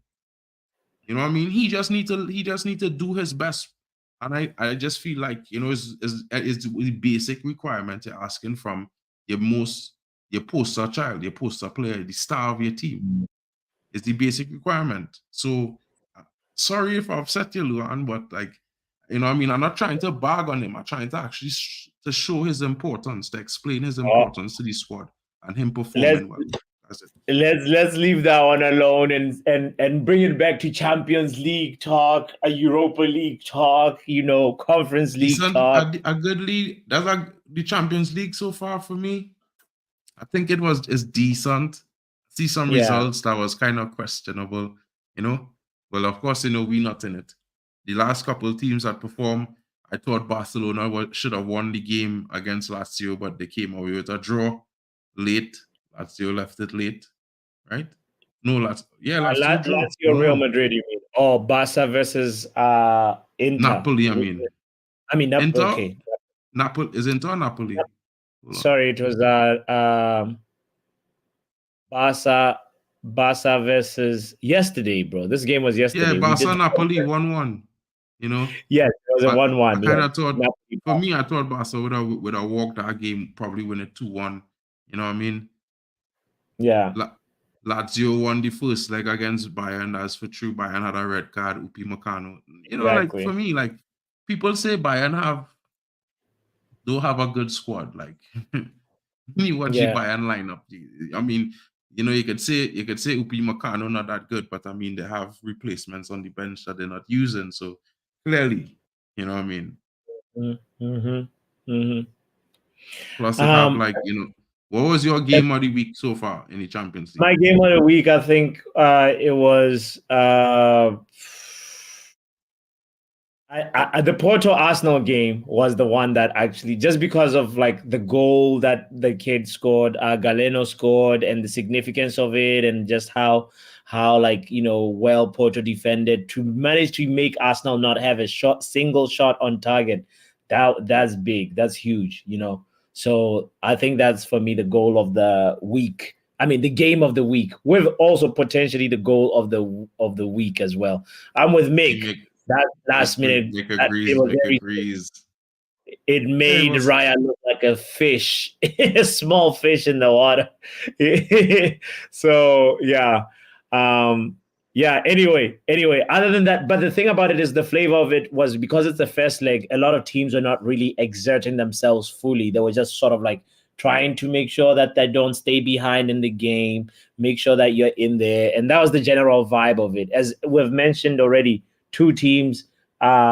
Only two teams had a goal margin of more than 2 goals, and that was Manchester City versus Copenhagen, and also the other one, PSG Real Sociedad. PSG Sociedad. Exactly. The other thing that I wanted to mention, by the way, as well, wrapping up the stream, is that reports from The Athletic say Carlo Ancelotti has offered Luka Modric to join his coaching staff at Real Madrid if he decides to retire at the end of the season. That's going to be interesting to see Luka Modric in the coaching staff. What are you talking about? From here to here, this is where things could be leading. He looks good. He looks good. Yeah, I don't Luka know. Modric, I think he might be a good coach, the way he is tactically pick apart teams and construct the way Real Yeah. Madrid go forward, You could see him being a good coach. It's not too far off of what Xabi Alonso was as a player Mm-hmm. in a slightly different way. You know what I mean? And That could. he might be the guy that end up going and coach Zagreb and bringing Zagreb up, because I think he came from Zagreb, to be fair. Yeah. And you're in Germany. You know that Tony Cruz he's announced that he'll be back in the squad. A lot of people are happy about that. In the German Some national people team. might not be, because some people like this guy who plays at Gladbach, Gosens. Yeah. For me, Luka Modric, the German team needs somebody who could, stand up and hold firm in a game when it's tough, and let them know, listen, this is how we're gonna do it. You know what I mean? Because they have they have talented players, bro. They have Musiala and Sane and these guys, Schlotterbeck. Yeah. Schlotterbeck is a beast. You know what I mean? There are some real tough defenders, bro. You know what I mean? Top defenders and a top goalkeeper. So for me, Germany's a powerhouse, bro. Like in all fairness, Germany, England, Portugal, France, Spain, Italy, all these guys are powerhouses in world football. You know what I mean? Spain, Argentina, Brazil, powerhouses in football, Uruguay. You know what I mean? It's how to expect these teams. These are teams that you're supposed to expect to do well. You know what I mean? Yeah. Because they're dominant. The resources that they have to offer to select a squad from. Jeez. They have all the resources. I like what Sergeant said, by the way. He says there's a direct correlation between I don't want to badly paraphrase him. He said something about resources and trophies having a positive correlation or something like that. It was a well articulated point that I'll go find and bring it back up when I know exactly how he said what he said. So I don't want to like misquote him. But all right, here we go, Mark. This is the last one. After winning, Porto's winning, some people feel like they still have 39% chance of probability to qualify to the next round, which I think is crazy if you ask me. Because, all they got to do I mean, is make sure they, if they score the first goal at the Emirates, if Porto scores, but you see, that's the problem they're in, bro. Listen, if they had scored 2 in Porto, you could say then, yeah. curtains. You could say curtains, bro. Right? But you see, Yeah. Arsenal at home, not gonna. You see, home teams, bro. I'm not gonna say they will beat Porto at home, but I will say at home they will be much better than they was away. You know what I mean? Yeah. Now, as if they could play the expansive football and keep Porto from scoring, because Porto have Evan Nielsen as well, who will be fit for that game. Evan Nielsen, the striker who scored the hat-trick, who's the leading scorer in Champions League. Well, right now the top, I think there's joint top goal scorers, right, at 5 goals. Galeno and Evan Nielsen are the top scorers for Porto. You know what I mean? Yeah. And like I said, look at Barca win ratio. Barca at home make it tougher for Napoli to win that game. Osimhen had a shake off AFCON in that game if he wanted to play in the finals. I'm telling you. You gotta come up with something we didn't see for the last month and a half. Because trust me, that Barca team is going to be bitter. It's that's when Barca defenders is make sure to put tackles on you and thing. Arsenal had to be worried too, because that's a game where tackles will be heavy. This is to the quarters here. You know what I mean? This is to see who go to the quarters. No, wait, to the semis. Because it's round of 16 right now. So the next stop is the quarterfinals. 8 teams and 4. Yeah. So the next stop is the quarterfinals. Bro, I wouldn't be surprised if Saka might come off injured or something, or you hear Odegaard injured, or Declan Rice or something, because bro, tackles is be thick and fast and heavy in these stages of the Champions League. Not wishing bad on anyone, but it's just the reality of it. And look, it's the same thing with Inter. Inter going home to play against Atletico Madrid in Spain in the Neapolitano. Bro, it's gonna be hot. It's gonna be hot for Atletico Madrid, man. That one I can't call. It's the one fixture that I'm like, I feel like Inter should go through still, but the thing about it is Atletico Madrid, you never know if Griezmann is gonna Morata is gonna turn up, because as it is, Morata is also one of the top goal scorers. He's got 5 goals as well in the Champions League. See this start here with Campos is saying Porto came to the Emirates last season and they knocked Arsenal out of the Europa. Bro. Ooh. These are the kind of things, having pedigree is a serious thing. Look me coming in here and bringing up on it. Pepe is old, but he could definitely defend. Arsenal will button it. You know what I mean? You see the game, the only game that I feel might go according to plan. Have a few games will go according to plan. Real Madrid gonna win, hands down. Yeah. Jude Bellingham will be back. They're supposed to be resting him in La Liga. This is what, 6th of March. He had 2 weeks to rest. He out until that game. He will score. I think PSV will beat Bayern. PSV will beat Dortmund. It's gonna be. They should have, bro. Like PSV had all the chances in the world, and Tellman keep kicking it wide like a maniac.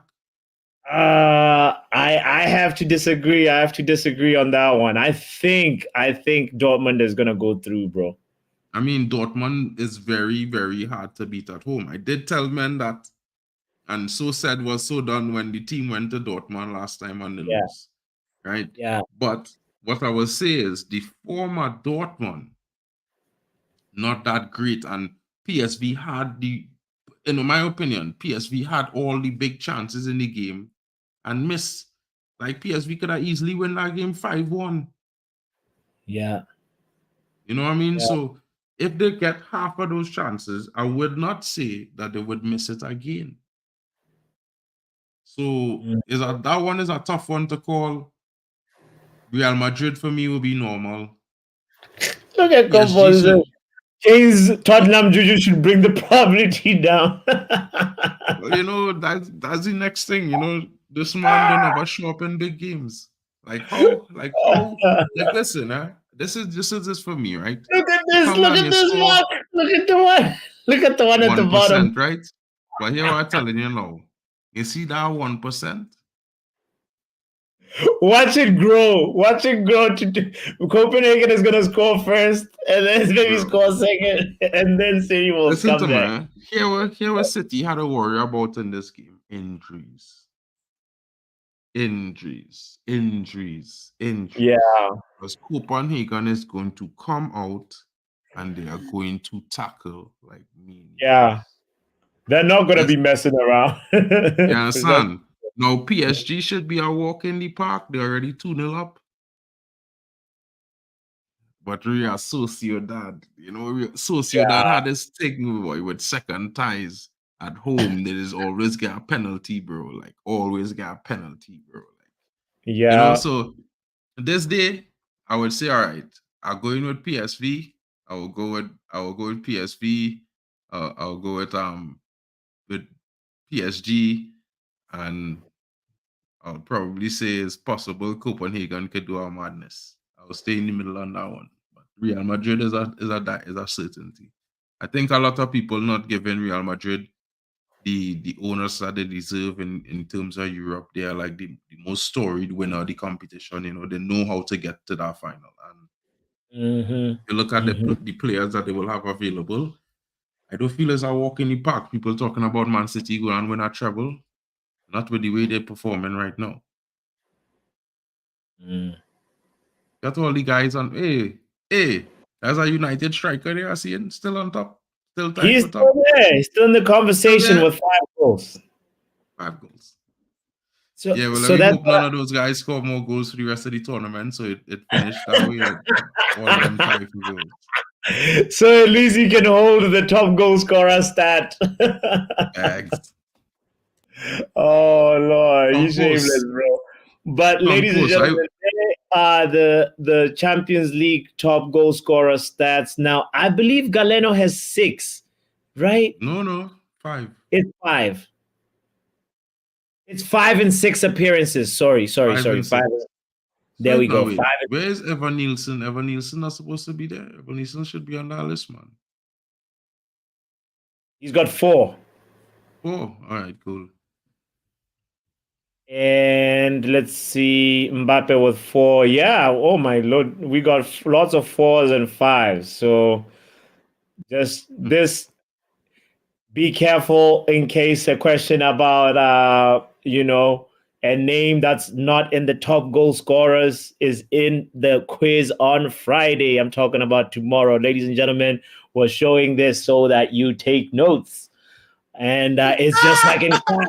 If you're paying attention and they say this is gonna be in the test, this is definitely gonna be in tomorrow's quiz. So make sure you take notes.